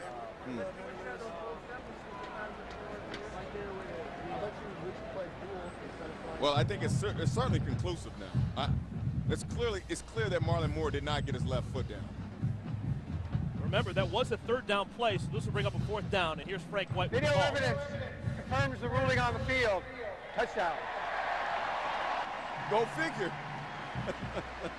They said it confirms, too. They didn't say that. Yeah. With what video? Maybe we need to get better monitors in here. So it was clear that is a touchdown from Marlon Moore. Give it up to the sophomore. His second touchdown of the game. And Pat Hill and the Bulldogs may have caught a break there. I would say so.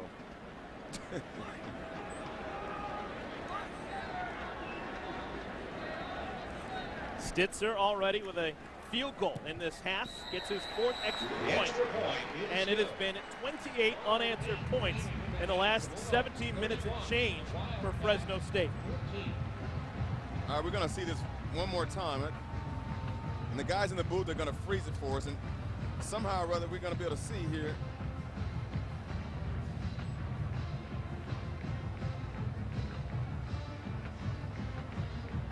His left foot maybe grazed the ground. Wow. That's conclusive, I guess. So the fans here at Fresno State, they love it.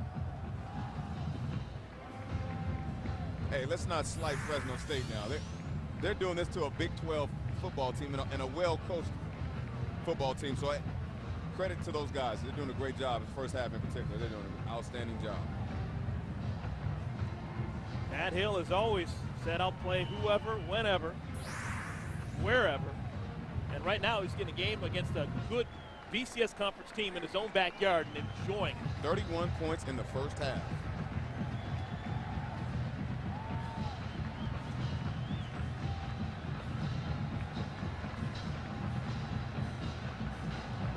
Stitzer's kickoff. This one stays in the field of play.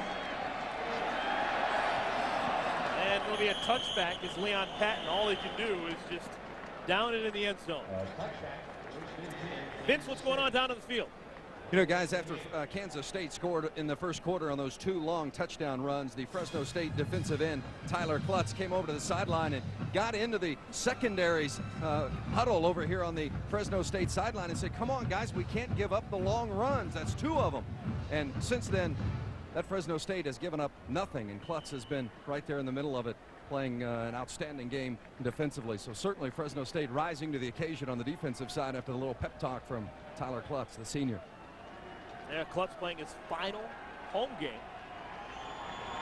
Very interested in making sure he ends as a winner here at Bulldog Stadium. Pass is complete. Jordy Nelson stays on his feet.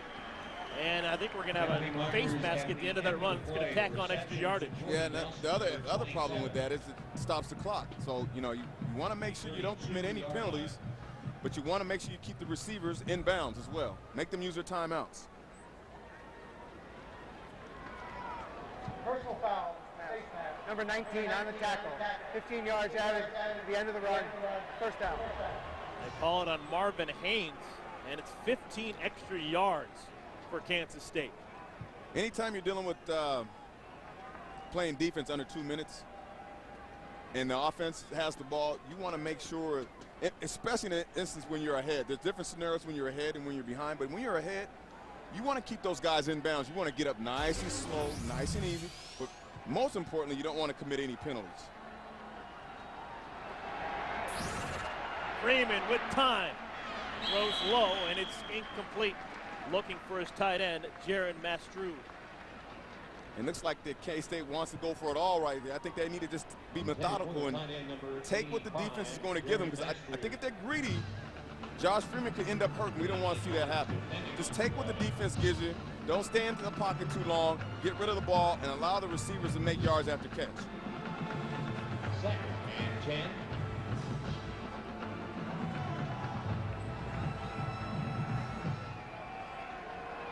Bunch formation at the bottom of the screen. Freeman's pass is bobbled and caught.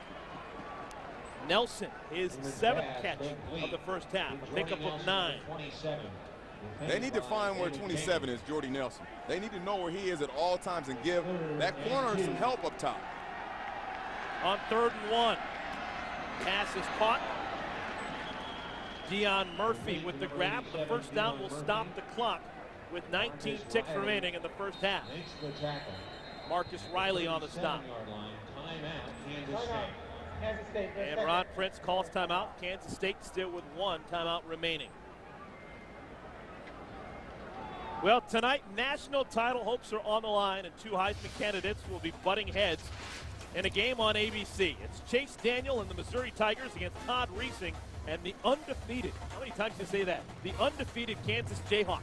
The winner moves on to the Big 12 championship game and possibly a chance for the national title. It's Saturday Night Football on ABC, presented by Southwest Airlines as part of Rivalry Week, presented by Remington at 8 Eastern Time. Let's take a look at our Sonic Rivalry Notebook. Missouri currently ranked 4th, Kansas 2 in the BCS. Missouri, they haven't won a conference title since '69. Kansas is their best record in school history, and they're meeting on a neutral field. Brandon McAnderson, number 35 for KU, has had a phenomenal run here at the end of the season, and I think they're going to have to establish a run game with him in order to be successful. Now, in the last 4 games, he's had 8 touchdowns, so they need to find a way to get McAnderson in the ball game and get him going early. First down and 10. Freeman wants to throw. Wants a bunch. Nelson catches it on his break and is pushed out of bounds to stop the clock. This Nelson's a baller. Well, and you know what? Freeman has a gun on him also, because that was a fine throw. I mean, he put that thing right on the money. I mean, here you got good coverage, maybe a little too high because you got inside help, so you want to stay underneath that. So when he does break out, you're there. But great timing by Freeman as well as Nelson on that play. Nelson again, he's the only man they look to. 6'3", 220. When you're a corner that's 5'10", 180, it's hard to get inside of that receiver. You got to get in there early. You can't hope to get in there as the ball's being thrown because you won't be able to get in there. You want to line up in there and make sure that you can beat him to the spot that he's trying to get to. Kansas State is forced to call their final timeout. The clock didn't stop immediately after he was tackled. Okay, now they're going to put 8 seconds on the clock. Great point. Because he got the first down, the clock should have stopped once the The tackle was made, but the clock continued to wind down, and they're going to add 5 seconds on to that. And that is indeed correct now. 8 seconds remaining in the half. Jenkins, the cornerback that's up there trying to guard Jordy Nelson, is 5'11", 180. And he's going to need to do a better job of getting himself lined up inside, because once the ball's in the air, if he's even with Nelson, there's absolutely no way with Nelson's size that he'll be able to get inside of him. It's just like playing basketball. If I beat you to the spot and able to box you out, I'm gonna outboard you every time. So it's gonna be important that Jenkins lines up correctly or get some help inside early. All right, James, I'm going to ask your perspective, former defensive player. Right now, with 8 seconds remaining, no timeouts for Kansas State and Jordy Nelson, how am I playing defense if I'm in the defensive backfield? If he's within 5 yards of that sideline, get clearly inside and make him throw the outside ball. But if he's clearly near the sideline, he's coming inside. So you better get hard inside and take it away.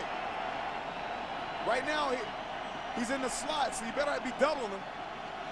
No timeouts remaining for K-State. Freeman on the rollout, right side. Oh, he's open. Touchdown. Jordy Nelson. His 11th touchdown receiving of the season, and that drive was all about Freeman and Nelson. Woo. I guess all the hype that we've heard about Jordy Nelson is legit. Here, though, the mistake that the defense makes, they get their hands on Nelson, but on a quarterback scramble, as a defender in the end zone, you don't look at the quarterback. You turn and you face up the receiver, because the minute you turn and look back at the quarterback, Jordy Nelson and many good receivers, they'll peel away from you and they'll catch it every time. So you have to be disciplined and not look back at the quarterback. 2 seconds remaining in the half. The Bulldogs 31, Nelson, the Wildcats 5 catches, 58 yards on that drive alone. Wow. That is a Biletnikoff finalist. I mean, he is everything that they've said he was. I mean, he's made some tough catches. He's had Jenkins all over him on some catches where he's done a good job of shooting him away from the ball. He's caught the ball on the sideline. He's shown his ability to keep his feet in bounds. He's blocked. What more do you want? The pride of the Sunflower State, native of Riley, Kansas. The people's champ. Came to Manhattan, Kansas as a walk-on. Yeah. And also, you forgot to mention, now he's the state champion in the 100 meters, the 200 meters, the 400 meters, 4x800. I mean, how did he not be offered a scholarship? And when he walked on as a defensive back. Right. And Ron Prince alluded to the fact that he believes that's what enables him to be able to read coverages so well, is that he's a former defensive back, and he can read coverages obviously on the move, which is key. Look at this, already 10 catches, $117. And that touchdown. On the day, Kansas State, they have 13 first downs. Nelson's accounted for 6 of them.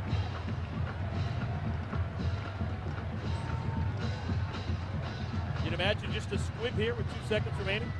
No brainer. Squib it, get out of here. It is a squib. Oh. And Kansas State jumped on. Oh, they're going to say it's all 3 zeros. That they've been liberal on the timekeeping. I thought that it said 0-1. I thought I saw a second there on the clock, but let's see now. I could be wrong, but it sure seemed like there was 1 second left on that clock. Yeah, they're spotting the ball on the 46-yard line. It's going to be Kansas State football on the 46-yard line. They recovered what ostensibly is an onside kick. Yeah, take a shot. Take a shot. It was Kevin. That's the end of the first half. They changed their mind. The ball had been spotted on the 46, and Ron Prince is not happy. Well, you know what? That's a case of one of the refs in the huddle didn't yell loud enough. All right, that'll do it for the first 30 minutes of football. Let's go down to Vince Welch, who's with Pat Hill. Coach, after you gave up the 2 long touchdown runs, your defense clamped down. What adjustment did you make? Well, I mean, you know, we just didn't do a good job against that bunch set, but here at the end of the half, we gave up that long drive. We still haven't put together a 4-quarter football game. We're going to have to come out first series of second half and reestablish the offense again, and this game's far from being over, but giving up that cheap one at the end of the half is not good. Jordy Nelson had 5 catches on that drive. How do you defend him? He's a good player, you know. We're playing a little bit off him, but, you know, he's a good player. He averages 10 a game. He's a pretty good player. Thanks, Coach. Pat Hill, his team up by 10, but there's still much work to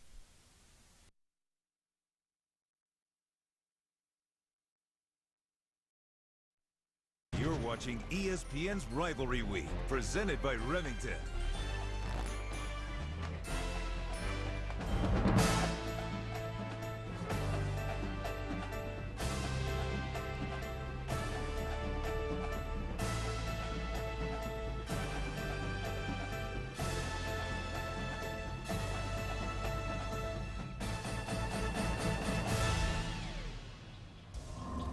The Fresno State Bulldogs looking for that signature win over a BCS conference school. And so far, they're halfway home. They lead by 10 over the Wildcats. And the Wildcats made a serious run there at the end. You saw what happened with Jordy Nelson, where all the hype is all about. The guy is definitely worth all the hype that he's been getting lately. Alongside James Hasty, my name is Eric Collins. And James, I want to put you right in the spot. You talked about adjustments that Kansas State would have to make. What's Ron Prince thinking right now? Right now he's thinking we have to go out and we have to shut down the run game. Early on, you saw Leon Patton and James Johnson hit him for 67 yards and a 45-yard run. And they came to the sideline and said, hey, look, we've got to do a better job of allowing our offense to make plays now. So they did a good job at the end there, getting their playmakers involved, getting Freeman involved, and getting Nelson involved. I'd like to see them get back to running the football and keeping that Fresno State offense on the sideline. That Fresno State offense finished off that first half with 5 possessions, all adding up to points, a field goal, and then 4 straight touchdown drives. Right. Fresno State already with 6 wins. They're bowl eligible. This would really be an exclamation point in their quest, though, for a bowl game with a win today and still with an opportunity for win number 8 next week in a game down in Las Cruces against New Mexico State. On the return, Devin Wiley loses the football, picks it up, and dives out close to the 15-yard line. A flag comes down late. Near the 17-yard line, tripped up by number 29, Otis Johnson. Well, Nicole, you didn't win $5,000, but you do take home a $50 gift card. It's going to go against Fresno State. Well, in case you missed anything in the first 30 minutes, here's some highlights for you. First possession of the game.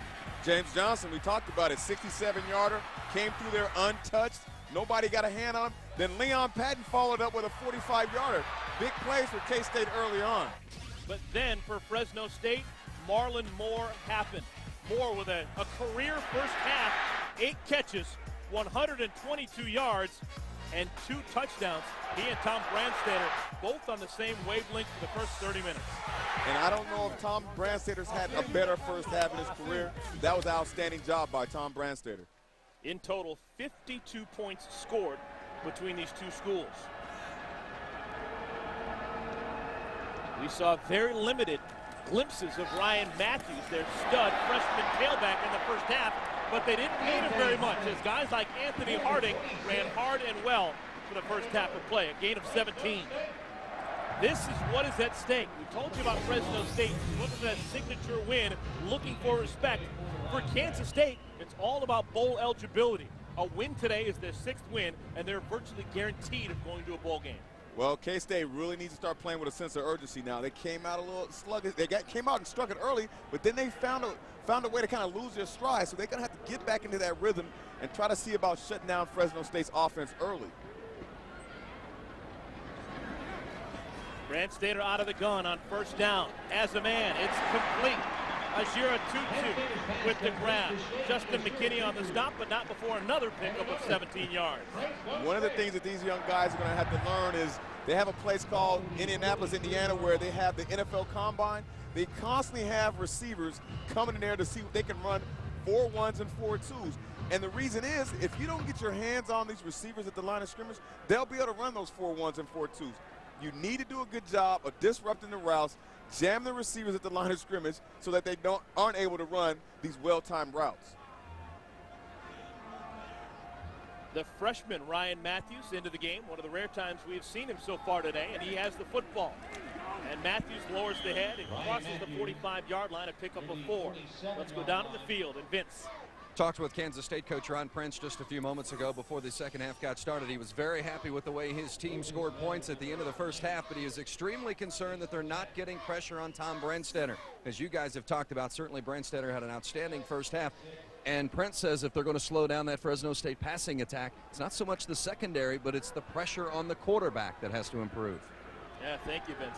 We talked to Coach Prince early in the week, and that's the focal point of their defense, is getting tackles for losses and getting sacks, just disrupting things. Marlon Moore with yet another grab, his 9th catch of the game, and he gets another first down for the Bulldogs. We talk about playmakers for K-State. I mean, they have made Marlon Moore a playmaker right now with Fresno State, and K-State hasn't quite figured it out yet.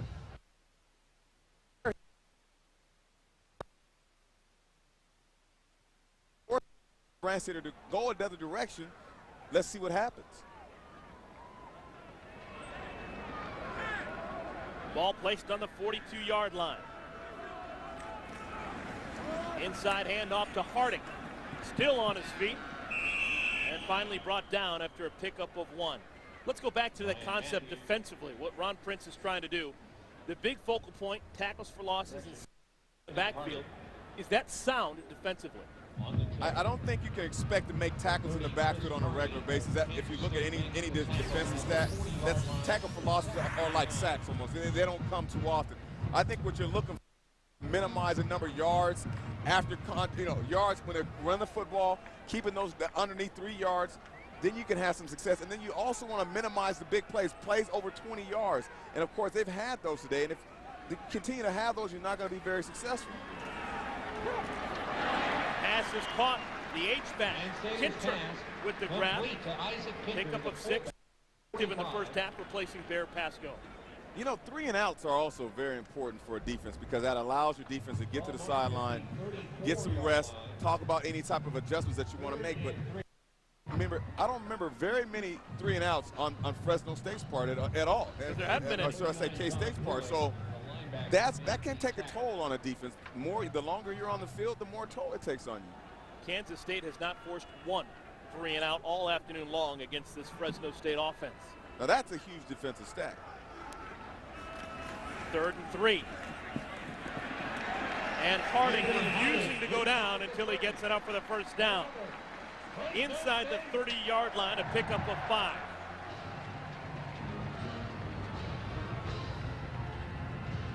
Linebacker number 39, John Ruler.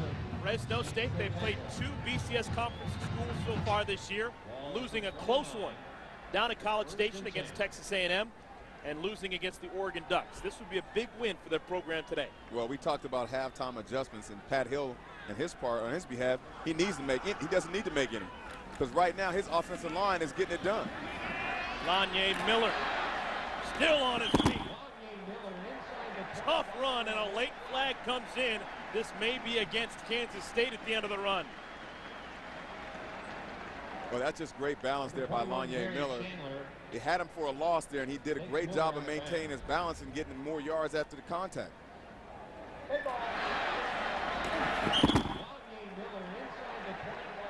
The next thing you have happen with a defense when you're on the field long, players start to get frustrated. And as you saw Reggie Walker there, close to being inbounds, but he clearly was out. It's a frustration penalty. I mean, you just want to maintain your composure and say, okay, they're moving the ball on us, but we're not going to give them a touchdown. We'll give them a field goal, but you can't make those type of penalties. So it's half the distance to the goal. The ball spotted all the way down inside the 15-yard line. The beat continues for the Bulldogs.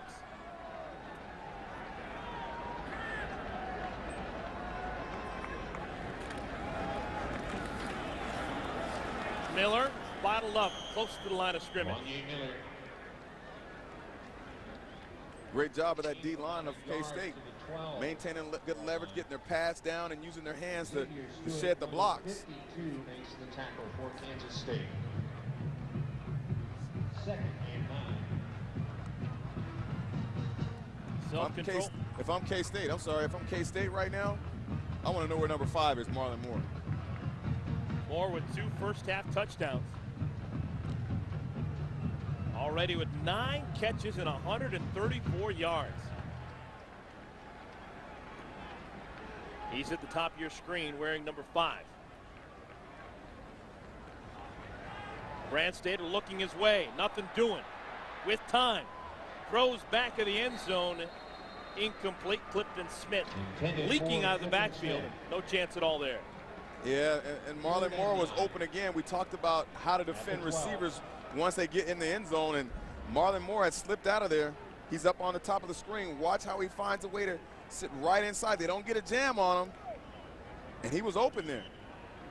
You've got to go and face up those receivers. You just got to go plaster them, as they often call it, and face them up. Don't look back at the quarterback, because once you do, they'll peel away from you. This drive started way back on the 9-yard line. This is the 11th play of the drive. Already today, There's Fresno Marlon State Moore right there with 2 touchdown drives of 85 yards or more. 3rd and 9, Brandstater calls his own number and gets close to the first down. I think he might be just a whisker short. Oh, he's definitely short here, but I'm just surprised he was able to get up there, because that was almost a nasty injury there. I don't know if I want Brandstater running the ball very often. Glad to see him get up there. Submarined and taken down. Whether they're going to bring in the jumbo package, and it looks like they're going to go for it. Is this a good call, James? I take the points. I take the field goal.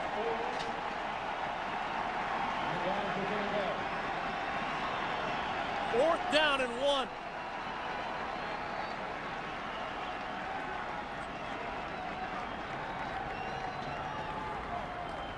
Lanye Miller, first down, touchdown! Well, they took the points. They took all 6 of them. Hey, credit Nate Adams, with the fullback for Fresno State, with a great pancake block out of the corner there to open up the lane for Lanye Miller. Just an outstanding block. Watch Nate Adams here. Just get him. Just run his legs and continue to drive the defender out of the play. And just Lanye Miller just walks in. Great job by the fullback there. Guys are very unappreciated. Yeah, Nate Adams, a walk-on, hasn't carried the ball all season long, but making big plays like that, you earn your scholarship after a while.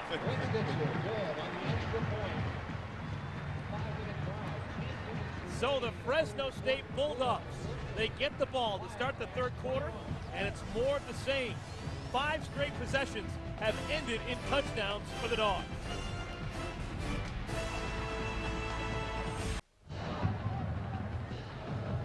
Today's telecast is available on ESPN2, presented by Pioneer Kuro HD TV. And it is crystal clear that right now, Fresno State is the best football team on this field. By far. And it's surprising, because Kansas State, they need to win to become bowl eligible.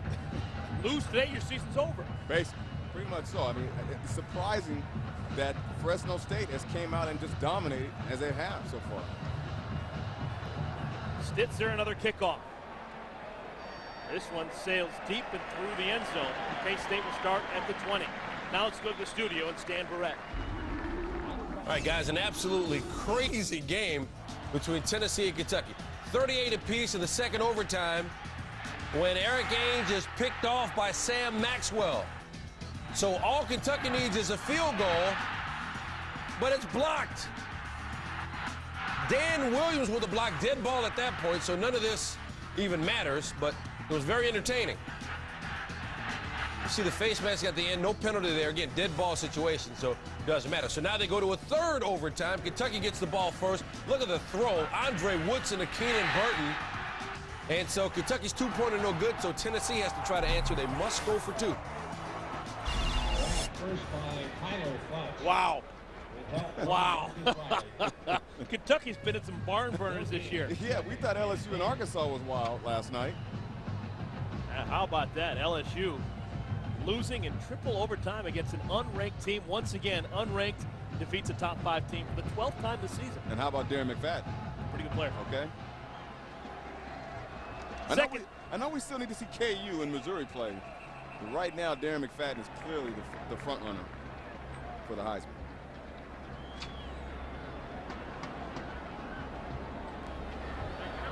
Snap infraction on the center, number 54, 5-yard penalty, remains 2nd out. Let's go to Vince, who's got some special guests here in the stand. Vince? That's right. I'm with Kim Nelson, who's Jordy Nelson's mom, and also Emily Nelson, who's Jordy's wife. And we've read so much and talked so much about Jordy Nelson, what a great career he's had, playing possibly his final game. Of all the accolades that he's received, Kim, what's made you most proud of Jordy as a parent? I believe like being captain for the last 2 years. I know that's probably voted on by his teammates and stuff, and to be respected by his coaches and teammates like that is quite an honor. We'll come back after the play. Leon Patton gets up close to the 25-yard line. Take it away, Vince. Now, Kim, I know that Jordy's dad isn't here today. Are they home watching or working hard today? Well, I think they're all at our new restaurant we're opening next week watching the game. Jordy's brother, Mike, he should be there watching too. But we made our reservations 4 months ago. We have a lot of Angus cattle, and it's hard to do chores if there's snow on the ground. And I hear there's been snow back home, so they stayed home to take care of that. We'll come back and talk with Emily after this play. Big 3rd down and 7. K-State trying to keep their offense on the field. They need to get to the 30. Freeman. Pass is complete to Deion Murphy, but he can't get there. He's brought down at the 25. Vince? Now, Emily, I've read that he's nicknamed Mr. Perfect. Now, if anyone that knows a husband isn't perfect, it's the wife. So how is he imperfect? He's not a very good singer, so he'll sing in the car and at church pretty loud and proud, but he's not that great, so. Well, that's about the only thing that he hasn't been successful at. Thanks to Emily and Kim, and best of luck to Jordy. Thank you. Vince, thank you so much. So he can't sing. We found his Achilles heel. Yeah, and Mom had a chance to give the restaurant a little shout-out and didn't do it. Didn't do it. We got to find out the name of the restaurant. I'd like to know where it's at. Yeah, next time we're in Riley, Kansas, we can stop on by. All right, timeout on the field. Jordy Nelson and the K-State Wildcats on the ropes. They need a defensive stop when we come back.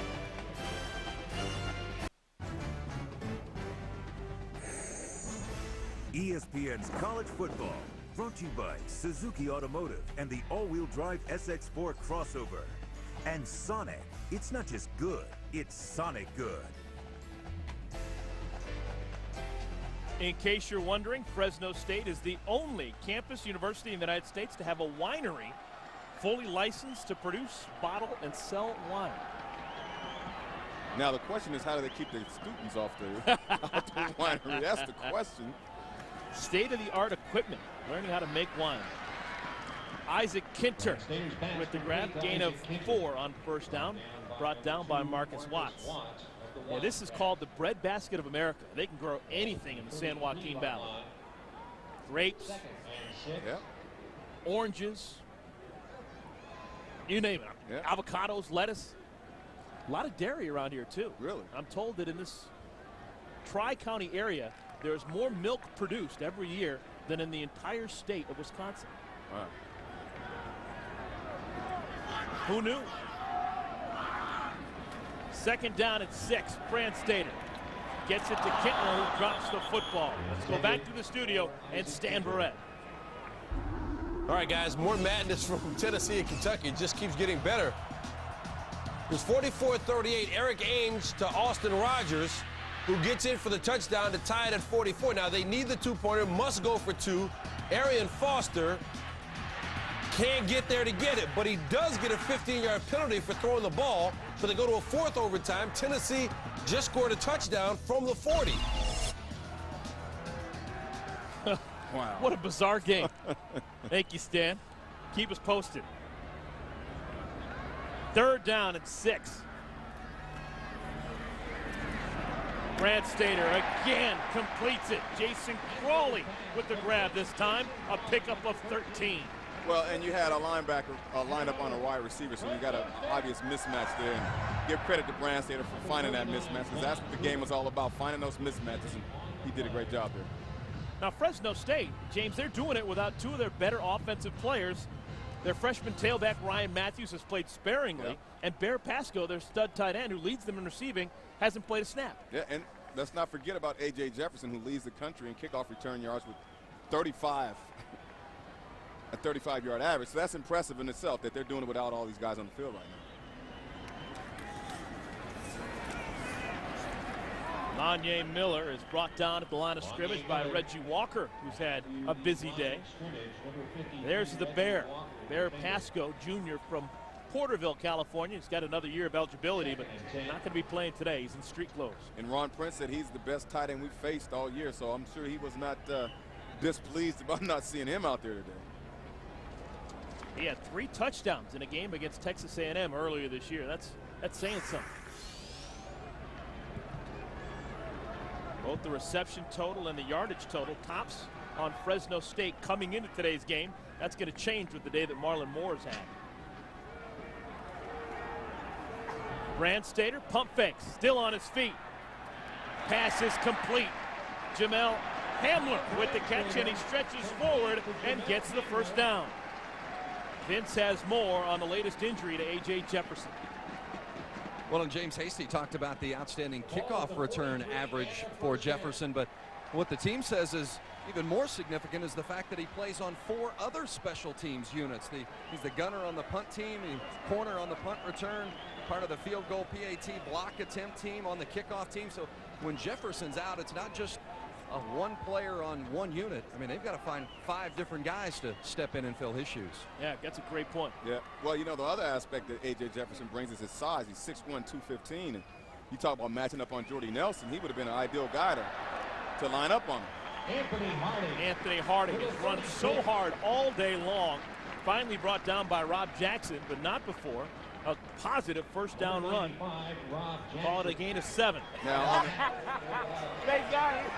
on the drive prior to this, they had a 91-yard drive with no play longer than 17 yards, and they're doing it again. And that's demoralizing for a defense to have an offense methodically move the ball down the field like this on you. K-State playing for their season. A loss, and they're no longer in the mix for a bowl game.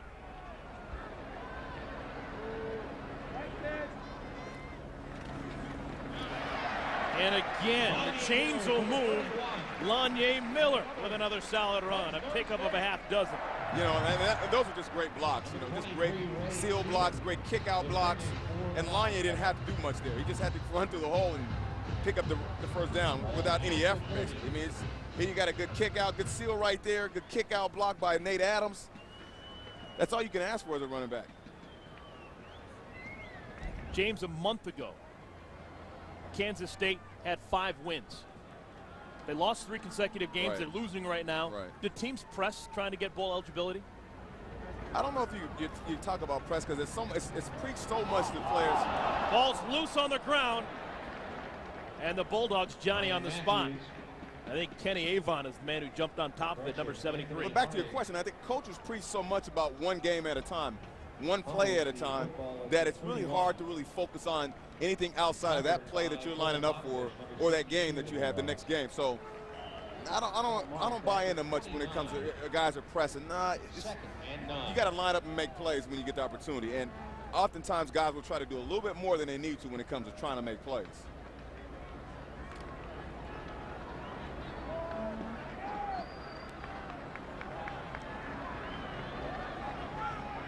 Two long, time-consuming drives to start the third quarter for the Bulldogs. Pass is behind the intended receiver, but it's caught. Anthony Harding slides to make the grab. Pickup of 11. You know, Brandstater could have went to the right or he could have went to the left up the seam. Guys were running wide open. You had a receiver being guarded by a linebacker. Reggie Walker was trying to cover a receiver down the seam, and that's a mismatch all day long. Brandstater had all day long. He could have made the throw either way, left or to the right. Looks like he had his hand underneath the ball there, so that's definitely a catch. No, we're going to make sure that was definitely a catch. They're going to take a look at it in the booth. They're going to make sure it's conclusive, but I'm pretty sure that looks like a catch to me. All right, there's a timeout on the field. 3:20 remaining in the third quarter. Ron Prince hoping against hope that this call gets reversed. Pat Hill and Fresno State up by 17. After review, the call on the field is reversed. It is an incomplete pass. The ball has hit the ground. It'll be third down and 8 from the 29-yard third down. Well, not not only an incomplete pass, but James, also a missed opportunity. Yeah, you just watch Shea Tutu right here. He's the third guy in the slot. Just watch him go right down the field, and they try to match up Reggie Walker on him. But right now, the game of football is about mismatches, and you got a receiver being guarded by a linebacker. That's clearly a touchdown. Shea Tutu is one of the faster guys on the team. He's right up there with Marlon Moore. Lay that thing, put some air underneath it, and that's a touchdown. So, after the reversal, it's going to bring up a 3rd down and 9.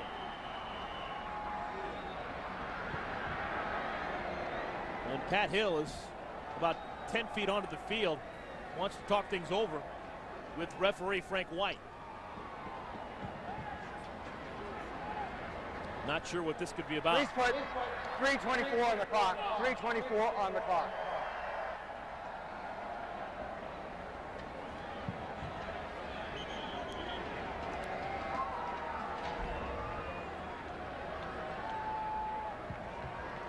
Well, here's the throw there to Ryan and Matthews, and I said before the break, well, it looks like a catch to me, and because you can't turn that over, but sure enough, they turn it over.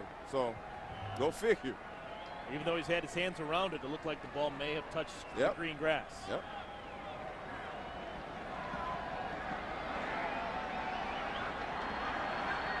Rand Stater fakes the handoff.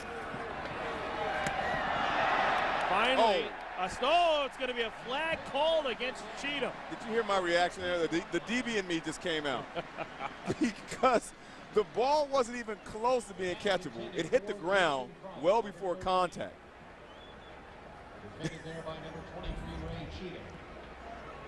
That's going to extend the drive for Fresno State. Oh, that's a great play. It's a great play of sticking his right hand in there and knocking the ball Pass away. interference on the defense, number 23. It's a spot foul. Ball replaced at the spot. Automatic first down. Watch it now. Watch his left hand. He has as much right to the ball as a receiver. But was he jumping on his back? Oh, he's going to the ball. He has as much right to the ball as a receiver. Well, that gives Fresno State another first down, their 10th first down of this half. Kansas State, they do not have a first down here in the 3rd quarter. Harding, the carry. Harding inside the 10. Well, that's impressive. To do that to Marcus Watts, who's a second-team All-Big 12 safety, that's impressive. Because he comes up in the hole and has an opportunity to hit him, and he runs right through his arm tackle. Right through his arm tackle. So Harding getting more playing time than normal because of the injury to Ryan Matthews, is now rushed for 66 yards, over 7 yards a pop.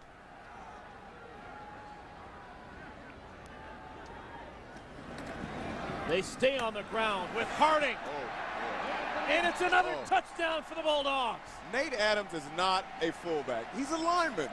He's a lineman with a fullback number on. Did you see that block? Wow. Nate Adams bringing the wood. Just watch this block. Nate Adams gets his shoulders going downhill and just delivers a shot.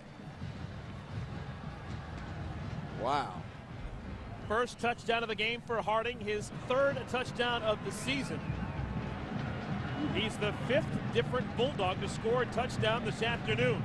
It has now been 6 consecutive drives that have ended in 7 for Fresno State. I'm shocked because this is a Big 12 K-State football team this is happening to right now. Kansas State came into today's game averaging 29 points allowed. They've already given up 45, and we still have 17 minutes remaining. All right, we'll take a breath. Let's go to the studio and Stan Barrett. All right, guys, it's finally over. 4th overtime for Tennessee and Kentucky. The Cats need a touchdown and a 2-pointer. Derek Locke gives them the touchdown. They had to go for 2 because they're still down 52-50.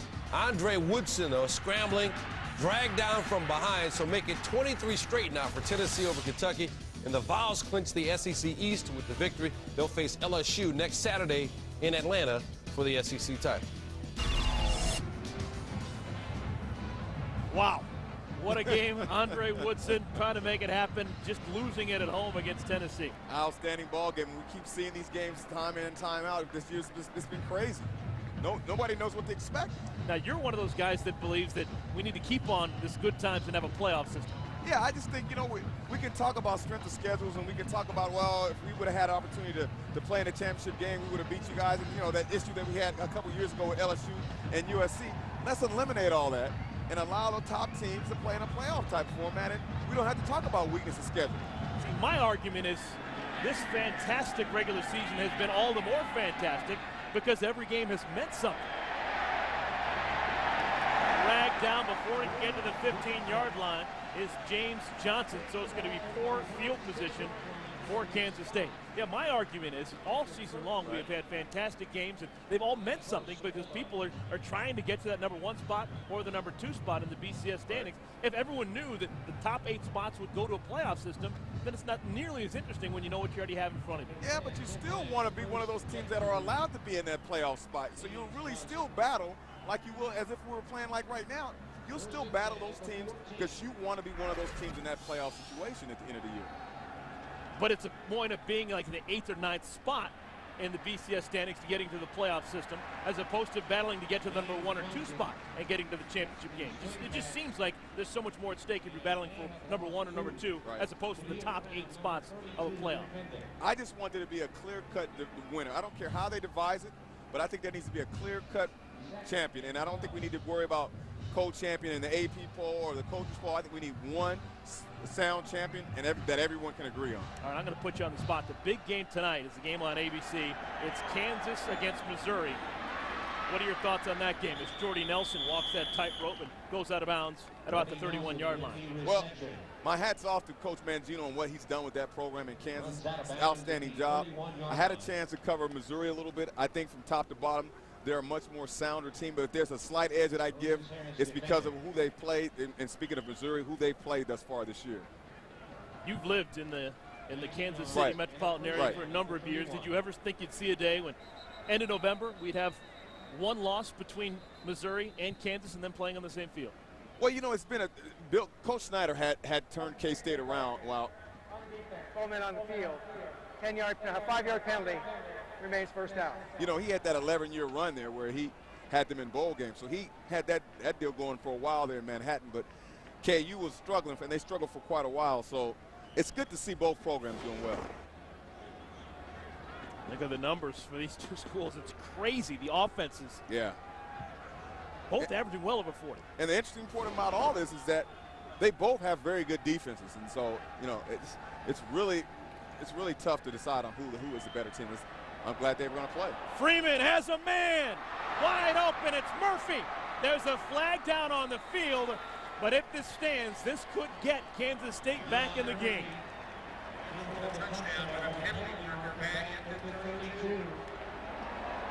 It's going to go against Kansas State, nullifying a 64-yard touchdown. I'm just getting a kick out of watching Pat Hill because he's ecstatic that thing is coming back. 3-yard penalty. Spot him for the previous spot. Wow.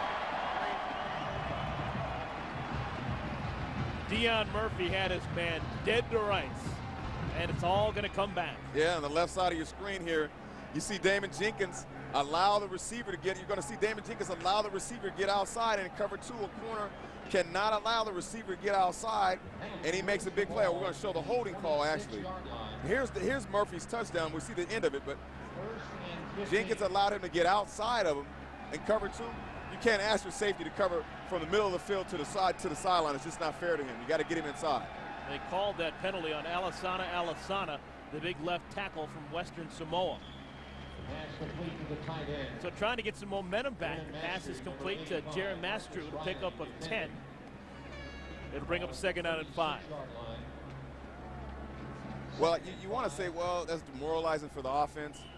I think it all depends on who's guy in the huddle calling the plays.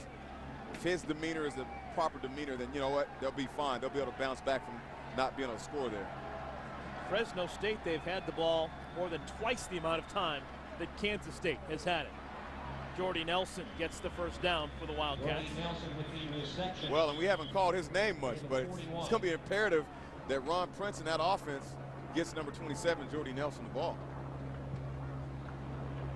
Nelson's second in the country in catches per game, averaging close to 10 catches per 60 minutes, 107 grabs coming into today's game for over 1,400 yards, and he's been adding to it today. Already 12 catches, 140, and a touchdown. And he's already broken like 11 records already. I mean, we could be up here for a while talking about all the things that Jordy Nelson's done.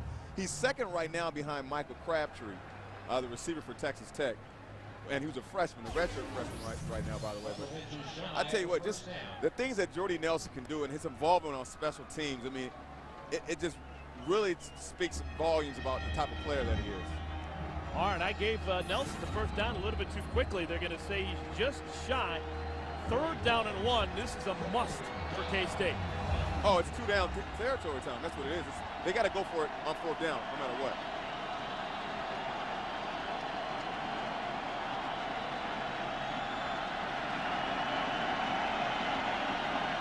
Freeman keeps and gets the first down.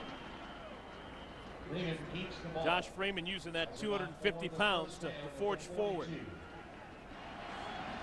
Yeah, you see Jordy Nelson, you got to get a hand on that type of guy. He's a big receiver. He does a good job of shooting his body, but he can catch the ball with his hands. He does a great job of finding that open hole. You see him take a quick peek there, but he's just all over the field, knowing where the sideline is, understanding, use his body to protect the ball from the defensive back. He's an impressive guy, very impressive. You spent a long time in the NFL guarding elite receivers. Does Jordy Nelson have a chance to be an elite receiver in the NFL? Easily. Because again, as I said, when he walks into the National Football League, he's not going to be a one-dimensional guy. He doesn't just come to the game and say, I can only play receiver, coach. He can return punts. He can return kickoffs. He can go down on the field as a flyer, a guy that's going to go down and try to tackle the punt returner. He'll go down on kickoffs. He'll do all that stuff for you. And so that just really increases his value. You know, James, one of the things that you have in common with him is you guys were both walk-ons. Yep. And we talked to Ron Prince about the number of walk-ons that he has as well as JC guys, and they said the one thing that you have. Oh my, Ernie Pierce blown up by Damon Jenkins for a loss of 3.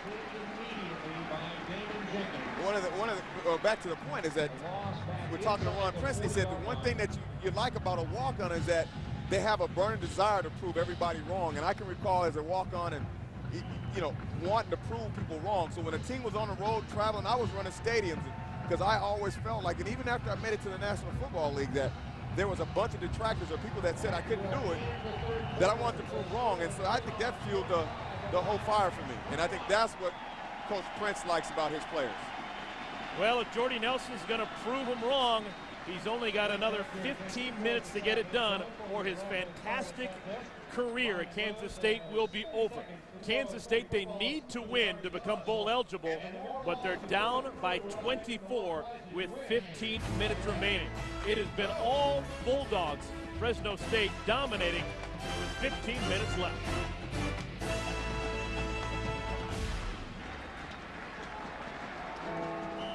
Here on the campus of Fresno State, the Bulldogs trying to end the season of Kansas State with 15 minutes remaining. The Bulldogs on top of the Wildcats by 24. The Wildcats still the pulse. They have the football. 3rd down and 12. Freeman. Oh, what a pass. Just a bullet across the 50. That's going to be just shy, it appears, of the first down. You know, I saw him warming up in the pregame, and I could not believe the strength of his arm. But to be able to roll to his left and throw clearly from the middle of the numbers in the hash mark to the sideline, that's a very impressive throw. So it's 4th down and 1. They're going to go for it. You think this is mandatory? Oh, yeah. You said they're down by 24, didn't you? I did. Okay, just checking.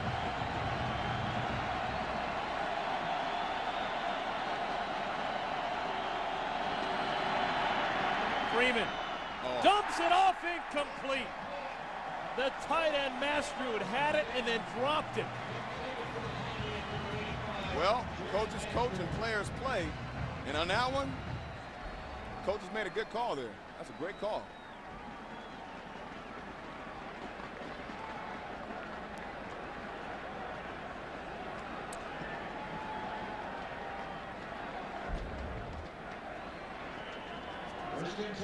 It'll rip your guts out if you're a K-State fan. That was definitely enough for the first down. Oh, my goodness. Yep. So the Bulldogs take over on downs. And as a defense, you know they're going to come out and run the football.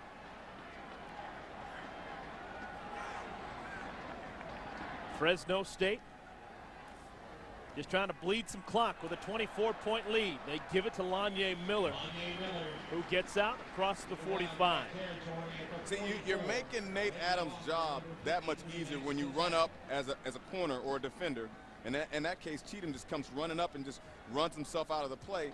Now you put yourself in, now they're actually taking him out the game. But you want to come up and take on the fullback and force that lane to be decreased in size and squeeze the play back into the core of the formation. But when you run right by the guy and don't draw any contact whatsoever, it just opens up the lane.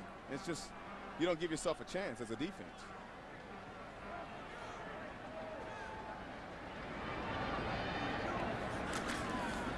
They stay on the ground. Harding makes the first man miss, gets the first down. Tough running again for Anthony Harding, and the chains will move. Let's go back to the studio and Stan Barrett. All right, guys, UConn and West Virginia. The Mountaineers apparently trying to make a statement. They came in number 3. Of course, LSU lost. And so you got Kansas and Missouri tonight, but it looks like West Virginia wants to make a claim for number 1. That's Jock Sanders taking it all the way down to the goal line. 59-14 right now. West Virginia still with 11 and change to go. Yeah, thanks, Stan. Connecticut scored the first touchdown of the game. Yep. And Pat White's making a statement, isn't he? He said, hey, don't forget me, Heisman voters. They got some ballers there. Steve Slayton, oh yeah. All that's left for West Virginia is the backyard brawl against Pittsburgh. Well, Anthony Harding, not much doing there. Let's go down in the field. Oh, there's a flag coming in late. Let's sort this one out before we head down to Vince. Chris Carney, number 30, made the defensive play. Personal foul, face mask, number 72. It's called against Fresno State, so that's a stubbing of the toe, that's for sure. Yep. Vince, what's going on down in the field? You know, guys, as Pat Hill's Bulldogs have this 45-21 lead and certainly have had success during his tenure here, what Pat Hill's most proud of during his stint at Fresno State is the football program's academic success. When he came here, the program's graduation rate was 25%. And restoring that academic integrity was high on Hill's list of priorities as a head coach. And 11 years later, the Bulldogs have produced 94 academic all-conference selections. His Dogs coming off the best semester of academic achievement. 49 players achieved a grade point average of 3.0 or higher. And when you talk to Pat Hill, you don't talk to him very long before he mentions the success in the classroom. And he believes if his program is going to be successful on the field, it's got to be successful academically as well. Thank you, Vince. Yeah, he's one of those guys. He's got his hands all over this program. He doesn't let one thing get out of the tentacles. One thing out of his reach. He's making sure he's on top of everything. And he was pretty adamant to us about mentioning their academic success. And our hats are off to Coach Pat Hill and his coaching staff for making sure that he's got a Head ball, false start, offense, number 62. 5-yard penalty, remains first down. Just making sure that his players understand that they're students first. I was at practice yesterday, and I really found it interesting the way that Pat Hill was micromanaging everything. He was giving guys the time that bed check was, the time that the bus was going to pick them up, what the meal was going to be for the dinner that evening. He knew everything about what was going to happen in his kids' lives over the next couple of hours. And he communicated with, to me, it seemed like something that someone else would deal with, but he was dealing with all of that stuff. All right, he calls his team aside. They've made a couple of foolish penalties. He wants to rein things in. We'll take a timeout.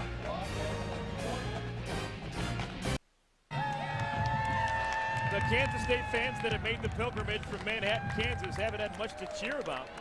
They're really losing big time.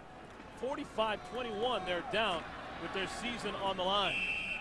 James, I guess the question is, how surprised should we be the fact that Kansas State needing a win to become bowl eligible just hasn't really performed as well as they thought? Very surprised. I mean, here's a team that was ranked 24th in the country at one time in Kansas State. They go out and they beat Texas, who was number 7 at the time. So Yeah, I think everybody's surprised right now that Fresno State's doing the type of putting a whipping on them right now, basically.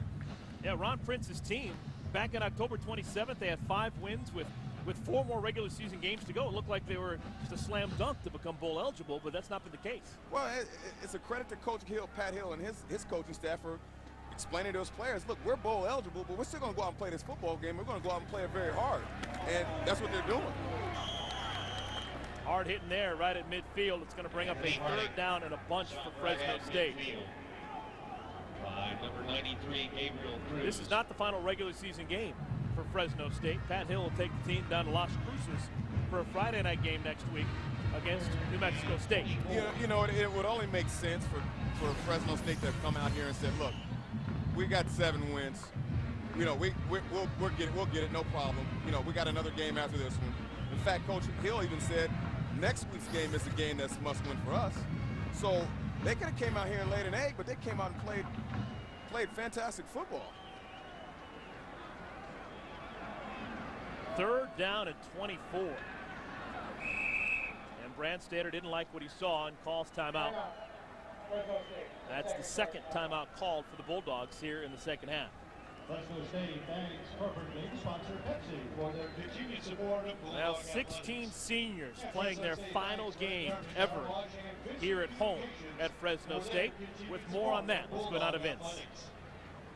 We've seen some rallying of the seniors here on this Fresno bench, and as James talked about, there wasn't really a lot of urgency if you just look at the numbers from a record perspective for this Fresno State team. But I think that there's a certain urgency for this group of players as seniors. They had 16 seniors playing their final game here on Jim Sweeney Field in Bulldog Stadium, and they want to go out a winner. Even though they've got one more regular season game to go, they want to win that last game on senior day when their parents are here and the fans are in the stands. And James, you can relate to that as a former player and also as a dad of a player who, you know, it's a big deal to be a senior and to finish your career with a victory in front of the home fans. It's a very emotional time, Vince, it is. And you know, for the players to actually regain their composure and come out and play the way they did against a Big 12 football team. Again, I keep saying that because the WAC just does not get the respect that they deserve. And, man, they certainly earned it today.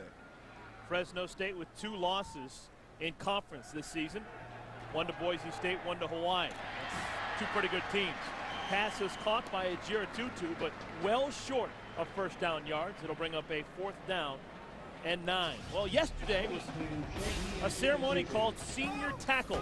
The 16 seniors on the roster for Fresno State all getting that one final ceremonial tackle and grabbing a microphone, getting a chance to talk to their teammates one final time and say what playing here at Fresno State has meant to them over the last 4, sometimes 5 years. You know, people say, well, what's the difference between college and pro football? It's those type of traditions that are really what makes college football so special. And, you know, to see those kids out there just having a great time like that, it brings back good memories, and I'm sure those guys will never forget. All right, they're going to go for it. Fresno State with a 4th and 9, kind of in no man's land at the 35. They're going to go for it and try and keep this drive alive. Well, Brandstater passes high and complete. Jason Crawley. Oh, that'll just rip your guts out if you're Kansas State. You know, I can't tell you how many times producers in the booth have said, don't use the word great all the time, but this was just a great throw and a great catch because Brandstater put it up there where only Crawley could go get it, and Crawley goes up with his hands, exposing his body, and makes a great catch. So I'm sorry, guys in the booth, if I use it one too many times on that play, but it was an awesome job there. So Fresno State still with no punts today. It had been a 3rd and 24. They get 15 yards on 3rd down. They get 9. Well, they get well more than 9. Yeah. And they pick it up on 4th. There's a gain of 20. And there goes Nate Adams again. Harding busts down to the 10. You know, we were talking about Harding's numbers in the second half, and they were like 80-something or 90-something. You know what? I think most of those are due in large part to Nate Adams, because Nate Adams came out balling in the second half. Yeah, Nate Adams, one of those seniors we're talking about, was involved in senior tackle. Hasn't carried the ball all game, all season. Give him one. But he's made some devastating blocks. Would you give him one down here, please? There he is, number 40, senior from Calaveras, California. Once again, he's the lead blocker. They run behind him, and they pick up a couple. Well, credit to K-State's linebackers for figuring out go wherever Nate Adams goes where the ball's going. Brought down by Justin Rowland, number 51. I mean, just watch. There's three gray helmets in the vicinity where Nate Adams is. Got to take it to the ball every time, Eric. Walk-on who just had a dream of playing big-time college football, and Pat Hill granted him that wish. Actually, probably earned it. I wouldn't say he was granted it. He earned it. Hard to miss. Nate Adams. 4 carries in his career, none of them in this his senior season. Inside the 5 goes Lanye Miller. To the studio we go, and Stan Barrett. All right, Eric, at Oregon and UCLA, and Craig Shepard going in for a touchdown. The Bruins are up 16-0. They can actually get to the Rose Bowl by winning out, plus an Arizona State loss to Arizona. The Ducks, without Dennis Dixon, have used 3 quarterbacks so far. Brady Leaf is 4 for 11, 46 yards. Stanford and Notre Dame all knotted up in the 4th. Thank you, Stan. Fresno State knocking on the door. If they score a touchdown here, James, it'll be their 7th consecutive drive that has ended in a touchdown. Oh, my! Ball comes loose, and K-State has it. Fumbles the football, and Kansas State. Wow! Well, John Hulick comes up with the football. There's a couple rules as a running back that you always have to remember. One is in traffic, you always want 2 hands on the football. The other one is don't jump unless you have to. And that might have been a case where you didn't need to jump. Stay on the ground, get on the hip of number 69, and ride him into the end zone. Andrew Jackson's right there. Get on his hip and ride in there. It was Marcus Perry who forced the fumble, and John Hulick who got the football while lying on his back. There's Hulick with the fumble recovery. That's the second time. It's the second time today that Lanye Miller has fumbled inside the 5-yard line. That's really been the only hiccup offensively for the Bulldogs. Deion Murphy with that grab. Well, before the half, we saw Jordy Nelson and Josh Freeman hook up. They're going to need to hook up again. Oh, there's a fumble. Marvin Haynes defending. If you're a running back looking to play big-time college football and you want to play a long time, stay on the ground. Freeman. Wow. Oh, wow. Wow. This kid's a player. Wow. Jordy Nelson now with 13 grabs, none more spectacular than that. Oh, my goodness. So effortless. I mean, that was so effortless. But the throw is great now. Freeman's going to be a player. But this catch is so effortless. Look at the concentration. And the understanding of where he's at on the field to get his feet in bounds. Guys, I'm telling you, you can't coach that. I know Coach Prince wants to take credit for it, but you can't coach that. Freeman, pass is complete to Murphy. There's a flag down on the field. The reception made by Deion Murphy, number 87, Damon Jenkins defending. It's going to go against Kansas State. Let's go down to the field, and Vince. You know, as you saw Jordy Nelson make that one-hand catch, it reminded me of a story how he said when Coach Bill Snyder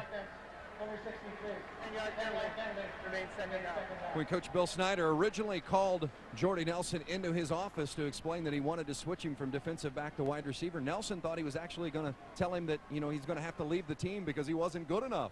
And then look at the switch he's made to the offensive side of the football and the career that Jordy Nelson has had. That's kind of that aw shucks attitude and the humbleness that helps make him as great as he is. 6'3", 217 pounds. He's got elite speed. He was a state champion in the 100 and 200. Yeah. 10-6 in the 100 meters. So he can get him up and get him down. Okay, he knows what he's doing out there.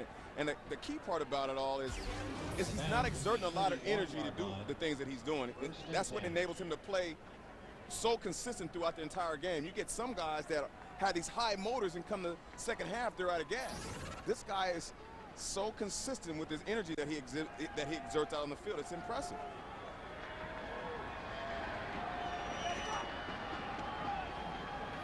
First down and 10. Freeman. Pass Pass incomplete, looking for the tight end, Master. Now that might have been pass interference.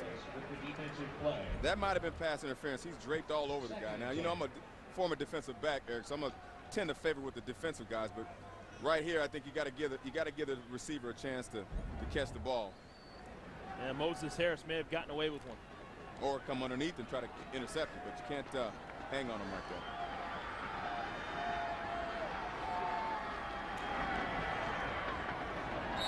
Coming out of his break, the pass a little bit too far to the reach. Ernie Pierce, the intended receiver. You know, amidst all the score of the game and what's gone on today, I'd be remiss if we didn't just talk about Josh Freeman a little bit. I mean, here's a guy that's a true sophomore that has a cannon, and he has made some phenomenal throws today. K-State fans have a lot to look forward to in the coming years with Josh Freeman under the center. We'll have to do it the next couple of years without Jordy Nelson, though. That's a big security blanket he's got. 3rd down and 10. Pass is knocked away. That's going to bring up 4th down. Yep. Kansas State will have to go for it. Well, you know, you mentioned it without Jordy Nelson. I think Deion Murphy, a guy out of the Houston area, number 87 for K-State, his dad actually coached Dante Hall and Keenan McCardle and Aaron Glenn. All these guys in the pros, longtime pros. So Deion Murphy understands how to play the game of football. I certainly think he'll be a go-to guy next year for K-State. They're going to punt the football here. Down 24 with their season on the line, 6:47 remaining. They're punting the football. Clinton Smith, no return. That's a little bit of a head-scratcher right there. Yeah, I was going to say, huh? That's all I can say. Interesting. 54-yard punt, 4-yard return. Ron Prince's team, they're going to have to get a couple stops on defense.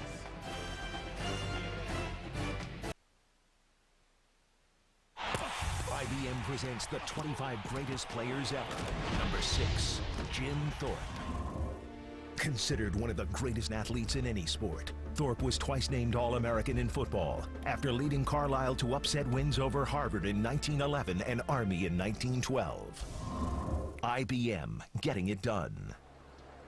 That was our 25 greatest players presented by IBM, getting it done. We saw Tony Dorsett in the first half, Jim Thorpe in the second. No dispute from me. I mean, those are some pretty outstanding choices. Olympic hero as well was Jim Thorpe. Yeah. All right, let's go back to what we just saw a moment ago. Ron Prince a week ago in their game against Missouri, there are a lot of people who follow the Wildcat program who weren't too thrilled when they played Missouri, a very good offensive team, that twice in the first half they went for short field goals, an 18-yarder and a 22-yard field goal instead of touchdowns. Just a moment ago on 4th down and 9, down by 24 with your 3 timeouts, they punt the football away.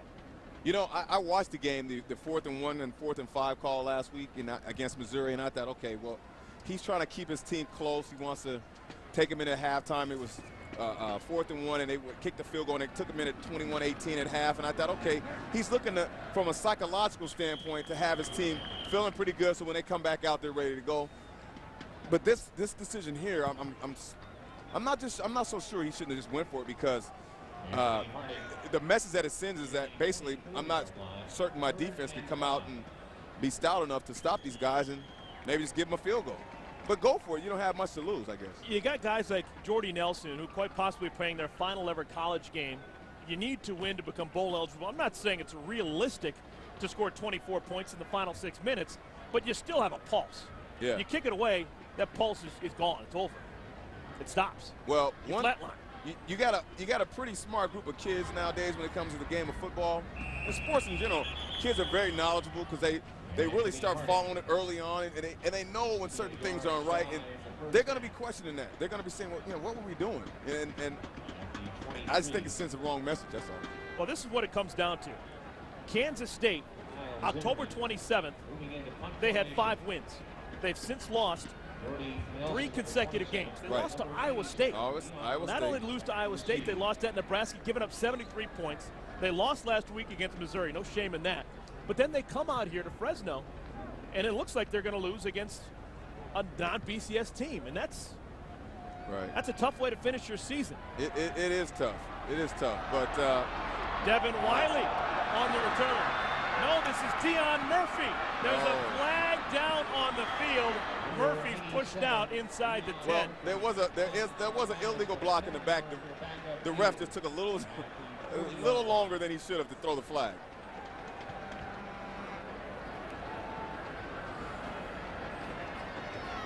Yeah, it's gonna be at the top of the screen, and you can clearly see it. On return, receiving team number 83, block in the back. Spot foul, 10 yards, first down. Right here, right there. Notice how the player falls. If the player falls on his chest, it's clearly a block from behind.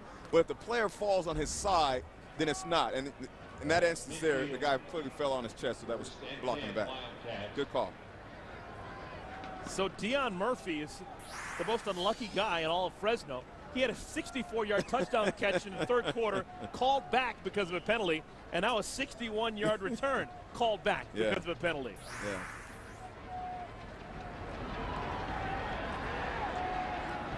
Bullet caught by the tight end, Mastru.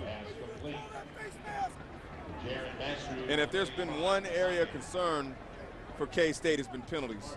They've been plagued by penalties that have negated touchdowns and given up huge first down conversions, and they cannot continue to do that if they're going to be, if they're going to compete. Now, I don't want to beat a dead horse, and Ron Prince is a fantastic coach, went to a bowl game last year, but they're still huddling up. Are you surprised at the huddle? I'm surprised at the huddle, I must admit. Now, there's a penalty up top on the receiver there. At the 25-yard line. Pass intended for Ernie Pierce. I mean, you don't miss a beat, Eric. Why?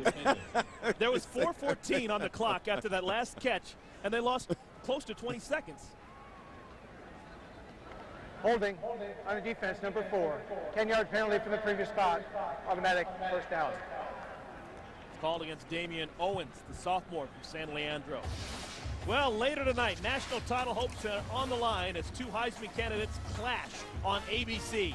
Chase Daniel and the Missouri Tigers taking on Todd Reesing and the undefeated Kansas Jayhawks. The winner moves on to the Big 12 championship game and possibly a chance in the national title game. That's all coming your way, 8 o'clock Eastern time on ABC. Don't miss it. Jordy Nelson with the catch. Marcus Henry, number 86 for KU, outstanding wide receiver. Look for Todd Reesing to find him. Clock is running. K-State huddling.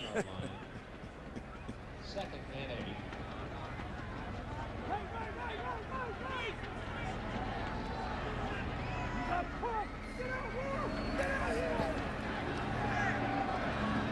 Oh, you had Jordy open down the seam again.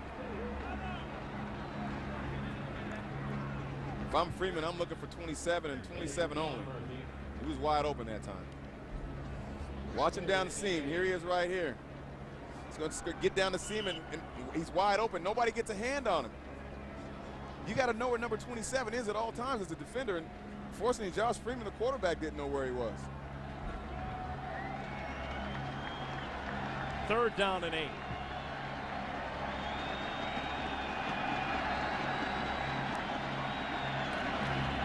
Freeman has it knocked out of his hands. Good defensive play by Damon Jenkins.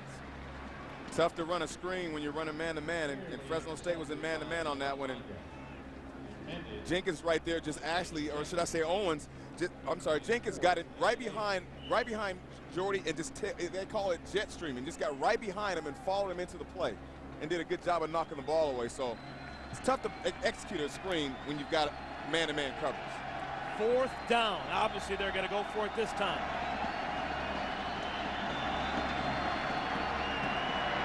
Freeman flushed.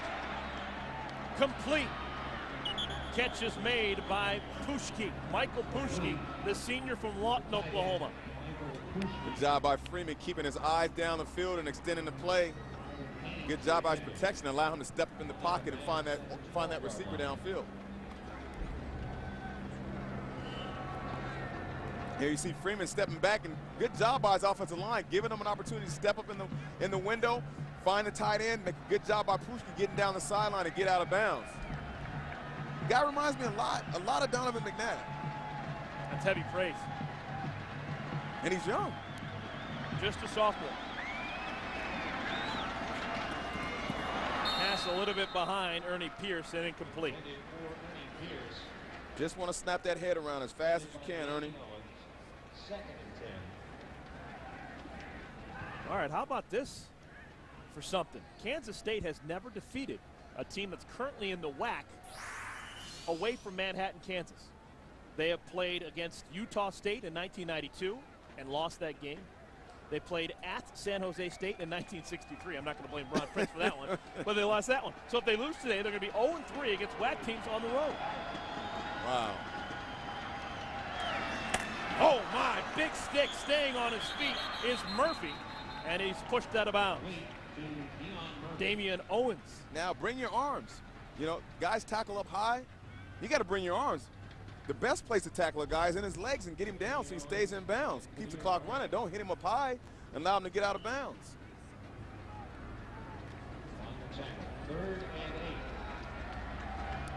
So it stops the clock with 3 minutes even remaining.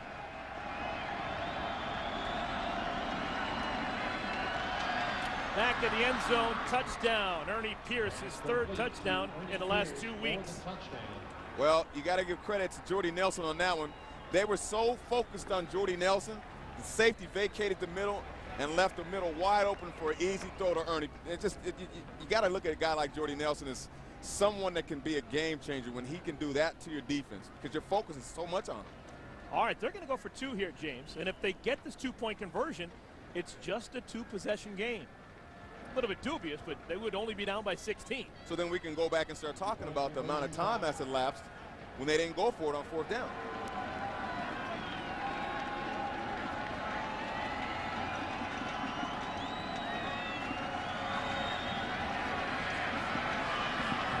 Freeman. There's a flag down in the end zone. Well, this one's going to be tough to call here. It's definitely calling holding, looks like. Here's the problem. Again, on a quarterback scramble. Holding on the defense, number 22. After this is the goal, repeat the point after. You don't want to hold the guys. What you want to do is basically turn your back to the quarterback. And it sounds strange, Eric. I know you give me that look. But, but you want to turn your back to the quarterback and just face up the receiver. Don't look at the quarterback because the minute you do, the receiver's going to take off and go the other direction. All right, so it's half the distance to the goal.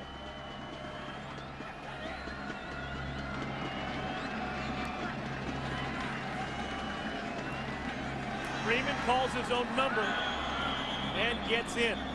Man, he hesitated for a minute. I was wondering if he was going to get in there. So that makes it a 16-point lead for Fresno State. Kansas State still with the slimmest of chances of keeping their season alive. 2:55 remaining, down by 2 scores. We'll be back with the final 2:55 in a moment. Kansas State still with the faintest of pulses. They're within 2 scores, down by 16 now. They're a couple CPR pumps away, but listen, here's Jordy Nelson. We talked about it earlier, and here's the safety on him. Watch what happens when Jordy comes off the line of scrimmage, how much attention he attracts from that safety. Now, that safety's responsibility is to fold back inside, fold back in there to help on the post route by the corner. And when he doesn't, when he's so focused on Jordy, he actually vacates his zone area that he was responsible for. So that's the kind of impact that a guy like Jordy Nelson can have. There's that onside. Onside kick, and it's recovered by Fresno State. No problem there. Marlon Moore, who's caught everything so far today, with yet another catch. Well, now, ideally, what you want to do with the onside kick is you want to try to drill that ball down into the turf so you get a high bounce and then allow your team to be able to run down and jump up and contest for the ball. But unfortunately, when you squib it like that, it doesn't get much bounce. It's pretty easy to recover. All right, Fresno State, they'll just try and run out the clock, but Kansas State, they still have the full complement of 3 timeouts left. And you have made it very clear about the mathematical chances that they have available.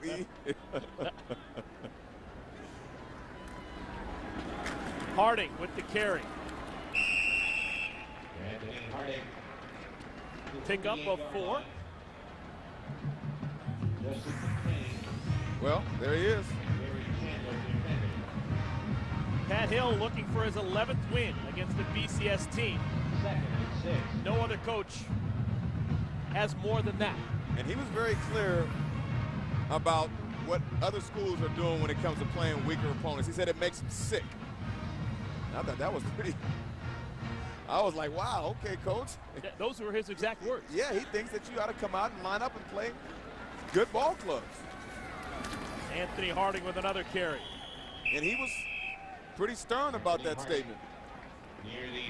So Kansas State choosing not to use their timeouts. They're just going to let Fresno State run the clock out and pick up their 7th win. They're not using the timeouts?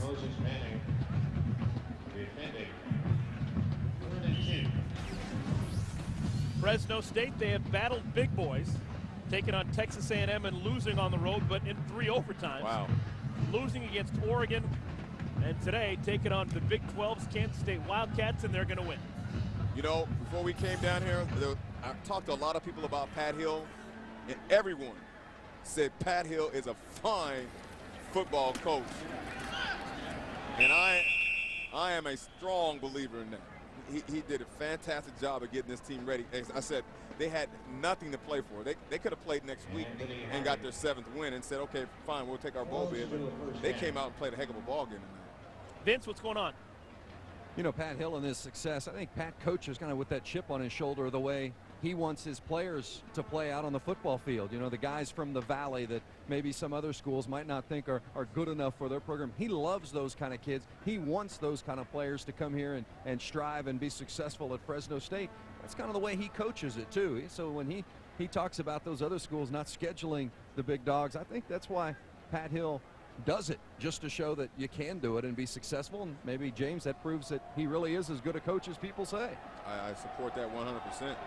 They're just a little bit shy on 4th down. You'd imagine they're going to try and plunge forward and just finish out this game. All right, James, I want to ask you a question. As a former player, would you like to play for Pat Hill and play a lot of big-name schools and BCS schools and maybe only get 7-8 wins, or maybe play teams that aren't quite as good as BCS caliber teams and maybe get 8-9 wins? I as a player, I want to be in a bowl game. I want to have the national audience take a look at me and my team and see what we can do. So you want to pad your stats against lesser teams? Yes, if I have to, whatever I have to do to get myself into national bowl contention so that the national audience can see what we can do as a team, yeah, sure, why not? Because that's what it's evolved to now. They go for it on 4th down. And I think it's going to be enough for a 1st down. Anthony Harding with another carry. And Pat Hill, he's pretty sure that that's a 1st down. Yeah. You know, I know we were talking a little bit earlier about Darren McFadden and what he did last night to LSU, but let's just say hypothetically they didn't play an LSU type of team, and Darren McFadden did what he did, and the country didn't get the chance to see it. Nobody would know about Darren McFadden, or at least we wouldn't be as convinced as we are now about the Heisman Trophy that he should win. I think that's kind of what we're talking about when we're talking about the strength of schedule versus the playoff scenario. You know, we all want to be on the national spotlight, and I think Darren McFadden took advantage of that last night. And they're just going to kneel down, and it'll be Katie Bartador time here in Fresno. The great career of Jordy Nelson coming to a close. There will be no bowl game here in 2007 for Kansas State. Well, and they just doused Pat Hill, and deservedly so. He's a fine job. Done a fine job. Still got some quickness in him, though. Look at that. Still got some quickness. So Pat Hill and Fresno State, they improved to 7-4. They still have one more regular season game next week on Friday in Las Cruces against New Mexico State. Jordy Nelson was sensational all afternoon long. He finishes the day with 14 catches and 151 yards, but it is in a losing effort as Kansas State, they finish one game shy of bowl eligibility. They finished their season at 5-7. That'll do it. From Fresno, California, for Vince Welch, James Hasty, my name is Eric Collins saying so long. Now let's send you to ESPN College Football Scoreboard presented by Acura.